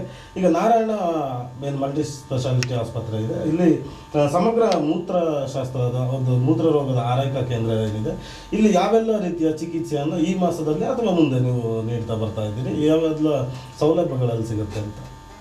ನಮ್ಮ ನಾರಾಯಣ ಮಲ್ಟಿ ಸ್ಪೆಷಾಲಿಟಿ ಆಸ್ಪತ್ರೆ ಏನಿದೆ ಮೈಸೂರಿನಲ್ಲಿ, ಇದರಲ್ಲಿ ಸಮಗ್ರ ಚಿಕಿತ್ಸೆ ಅಂತ ಹೇಳ್ತೀವಿ. ಕಿಡ್ನಿ ಸಂಬಂಧಿತವಾಗಿ ಏನೇ ಇರ್ಬೋದು, ಸ್ಟೋನ್ ಆಗಿ ಪೇನಿಂದ ಬರಬಹುದು ಪೇಷಂಟ್, ಅವರಿಗೆ ಎಂಡೋಸ್ಕೋಪಿಕ್ ಸರ್ಜರಿ ಆಗಿರ್ಬೋದು, ಲೇಸರ್ ಸರ್ಜರಿ ಆಗಿರ್ಬೋದು, ಅಥವಾ ಲ್ಯಾಪ್ರೋಸ್ಕೋಪಿಕ್ ಸರ್ಜರಿ ಆಗಿರ್ಬೋದು, ಇದೆಲ್ಲದರದ್ದು ಚಿಕಿತ್ಸಾ ಸೌಲಭ್ಯ ಅವೈಲೇಬಲ್ ಇದೆ. ಅವ್ರದ್ದು ವೇರಿಯಸ್ ಇನ್ಶೂರೆನ್ಸ್ ಯಾವುದಾದ್ರು ಇರ್ಬೋದು, ನಾನಾ ಥರದ ಗೌರ್ಮೆಂಟ್ ಸ್ಕೀಮ್ಸ್ ಆಗಲಿ ಇನ್ಶೂರೆನ್ಸ್ ಆಗಲಿ ಇದೆಲ್ಲ ಕೂಡ ಅವೈಲೇಬಲ್ ಇದೆ. ಹಾಗೂ ಡಯಾಲಿಸಿಸ್ ಏನಿದೆ ಅದು ಕೂಡ ಅವೈಲೇಬಲ್ ಇದೆ. ಅದರ ಬಗ್ಗೆ ಹೆಚ್ಚಿನ ಇದರಲ್ಲಿ ಡಾಕ್ಟರ್ ಯಶವಂತ್ ಅವರು ವಿಚಾರಣೆ ಹೇಳ್ತಾರೆ ನಿಮಗೆ. ಅದೇ ನಮ್ಮಲ್ಲಿ ಅದು ಸುಸಜ್ಜಿತವಾದಂಥ ಒಂದು ಡಯಾಲಿಸಿಸ್ ಕೇಂದ್ರ ಇದೆ. ತುಂಬ ಜನ 100 ಪೇಷಂಟ್ಸ್ ಬಂದು ನಿಯಮಿತವಾಗಿ ಡಯಾಲಿಸಿಸ್ ಮಾಡಿಸ್ಕೊಂಡು ಹೋಗ್ತಾರೆ. ಅದಲ್ಲದೆ ಟ್ರಾನ್ಸ್ಪ್ಲಾಂಟೇಷನ್ ಕಿಡ್ನಿ ಕಸಿ ವಿಭಾಗನೂ ಇದೆ. ಅದ್ರ ಜೊತೆಗೆ ಈ ಅಕ್ಯೂಟ್ ಕಿಡ್ನಿ ಇಂಜುರಿ ಅಂದರೆ ICUನಲ್ಲಿ ಯಾರು ಕಿಡ್ನಿ ಫೇಲ್ಯೂರ್ ಆಯಿತು, ಈಗ ಹಾರ್ಟ್ ಪೇಷಂಟ್ಸಲ್ಲಿ ಕಿಡ್ನಿ ಅಂತ ಹೇಳಿದರೆ ಎಮರ್ಜೆನ್ಸಿ 24/7 ಡಯಾಲಿಸಿಸ್ ಫೆಸಿಲಿಟೀಸ್ ನಮ್ಮಲ್ಲಿದೆ. ಅದಲ್ಲದೆ ಬೇರೆ ಕಿಡ್ನಿ ಸಂಬಂಧಿತ ಯಾವ ಬೇರೆ ರೋಗಗಳು ಅಂದರೆ ಈಗ ಡಯಾಬಿಟ್ ನೆಫ್ರೋಪತಿ ಆಗ್ಬೋದು, ನೆಫ್ರೋಟಿಕ್ ಸಿಂಡ್ರೋಮ್ ಆಗ್ಬೋದು, ಲೂಪಸ್ ನೆಫ್ರೈಟಿಸ್, ಅಂದರೆ ನಾನಾ ಥರದ ಕಿಡ್ನಿ ಕಲೆಗಳು ಎಲ್ಲರೂ ಸಮಗ್ರ ಕಿಡ್ನಿ ಆರೈಕೆ ಒಂದು ಫೆಸಿಲಿಟೀಸ್ಗಳು ನಮ್ಮಲ್ಲಿದೆ. ಓಕೆ. ಸೊ ಇಷ್ಟೊತ್ತು ಕೊಡಗು ಚಾನಲ್ನ ಆರೋಗ್ಯ ಭಾಗ್ಯ ಕಾರ್ಯಕ್ರಮದಲ್ಲಿ ನಮಗೆ ಸಾಕಷ್ಟು ಮಾಹಿತಿಯನ್ನು ನೀಡಿದ್ದಾರೆ. ಕಿಡ್ನಿಯ ಆರೋಗ್ಯ, ಹಾಗೆಯೇ ಕಿಡ್ನಿಯನ್ನು ಯಾವ ರೀತಿ ಎಲ್ಲ ಚಿಕಿತ್ಸಾ ವಿಧಾನಗಳಿದೆ, ಯಾವ ರೀತಿಯ ತೊಂದರೆಗಳು ಕಿಡ್ನಿಗೆ ಆಗ್ತವೆ, ಹಾಗೆಯೇ ಕಿಡ್ನಿಯ ಆರೋಗ್ಯವನ್ನು ಯಾವ ರೀತಿ ಕಾಪಾಡ್ಕೊಳ್ಬೋದು ಅನ್ನೋಂಥ ನಿಟ್ಟಿನಲ್ಲೂ ಕೂಡ ಸಾಕಷ್ಟು ಮಾಹಿತಿಯನ್ನು ನಮಗೆ ನಾರಾಯಣ ಮಲ್ಟಿ ಸ್ಪೆಷಾಲಿಟಿ ಆಸ್ಪತ್ರೆಯ ಮೂತ್ರರೋಗದ ವಿಭಾಗದ ತಜ್ಞ ವೈದ್ಯರುಗಳಾಗಿರ್ತಕ್ಕಂಥ ಡಾಕ್ಟರ್ ನಾಗೇಶ್ ಹಾಗೆಯೇ ಡಾಕ್ಟರ್ ಯಶವಂತ್ ಅವರು ನಮಗೆ ಸಾಕಷ್ಟು ಮಾಹಿತಿಯನ್ನು ನೀಡಿದ್ದಾರೆ. ಸರ್, ತಮಗೆ ಕಾರ್ಯಕ್ರಮದಲ್ಲಿ ಭಾಗವಹಿಸಿದ್ದಕ್ಕೆ ಧನ್ಯವಾದಗಳು. ನಮಸ್ತೆ. ಸೊ ಇದಾಗಿತ್ತು ಇವತ್ತಿನ ಒಂದು ಆರೋಗ್ಯ ಭಾಗ್ಯ ಕಾರ್ಯಕ್ರಮ. ನಾವು ಈ ಒಂದು ಕಾರ್ಯಕ್ರಮದಲ್ಲಿ ನಾರಾಯಣ ಮಲ್ಟಿ ಸ್ಪೆಷಾಲಿಟಿ ಆಸ್ಪತ್ರೆಯಲ್ಲಿ ಕಿಡ್ನಿಗೆ ಸಂಬಂಧಪಟ್ಟಂತೆ ಕಿಡ್ನಿ ಮಾಸಾಚರಣೆ, ಮೂತ್ರಪಿಂಡದ ಒಂದು ಮಾಸಾಚರಣೆಯನ್ನು ಮಾಡ್ತಾ ಇದ್ದಾರೆ. ಮೂತ್ರಶಾಸ್ತ್ರಕ್ಕೆ ಸಂಬಂಧಪಟ್ಟಂತೆ, ಮೂತ್ರಪಿಂಡಕ್ಕೆ ಸಂಬಂಧಪಟ್ಟಂತೆ ಎಲ್ಲ ರೀತಿಯ ಒಂದು ಚಿಕಿತ್ಸೆ ಹಾಗೆಯೇ ಪರೀಕ್ಷೆಗಳು ನಡೀತಾ ಇದೆ. ಈ ಒಂದು ತಿಂಗಳಲ್ಲಿ ಸಂಪೂರ್ಣವಾಗಿ ಕೂಡ ಅಲ್ಲಿ ತಜ್ಞ ವೈದ್ಯರು ಇದ್ದು ಮೂತ್ರ ರೋಗಕ್ಕೆ ಸಂಬಂಧಪಟ್ಟ ಎಲ್ಲ ತರಹದ ಚಿಕಿತ್ಸೆಯನ್ನು ನೀಡ್ತಾ ಇದ್ದಾರೆ. ಇದರ ಭಾಗವಾಗಿ ಇವತ್ತಿನ ಆರೋಗ್ಯ ಭಾಗ್ಯ ಕಾರ್ಯಕ್ರಮದಲ್ಲಿ ನಾವು ಸಾಕಷ್ಟು ಮಾತಾಡಿದ್ವಿ. ಇದು ಇವತ್ತಿನ ಆರೋಗ್ಯ ಭಾಗ್ಯ ಕಾರ್ಯಕ್ರಮ. ಮುಂದೆ ಮತ್ತೊಂದು ಕಾರ್ಯಕ್ರಮದಲ್ಲಿ ತಮ್ಮ ಮುಂದೆ ಬರ್ತೀನಿ. ಅಲ್ಲಿವರೆಗೂ ಕಾವೇರಿ ನಾಡಿನ ಸಮಗ್ರ ಮಾಹಿತಿಗಾಗಿ ನೋಡ್ತಾ ಇರಿ ಕೊಡಗು ಚಾನಲ್.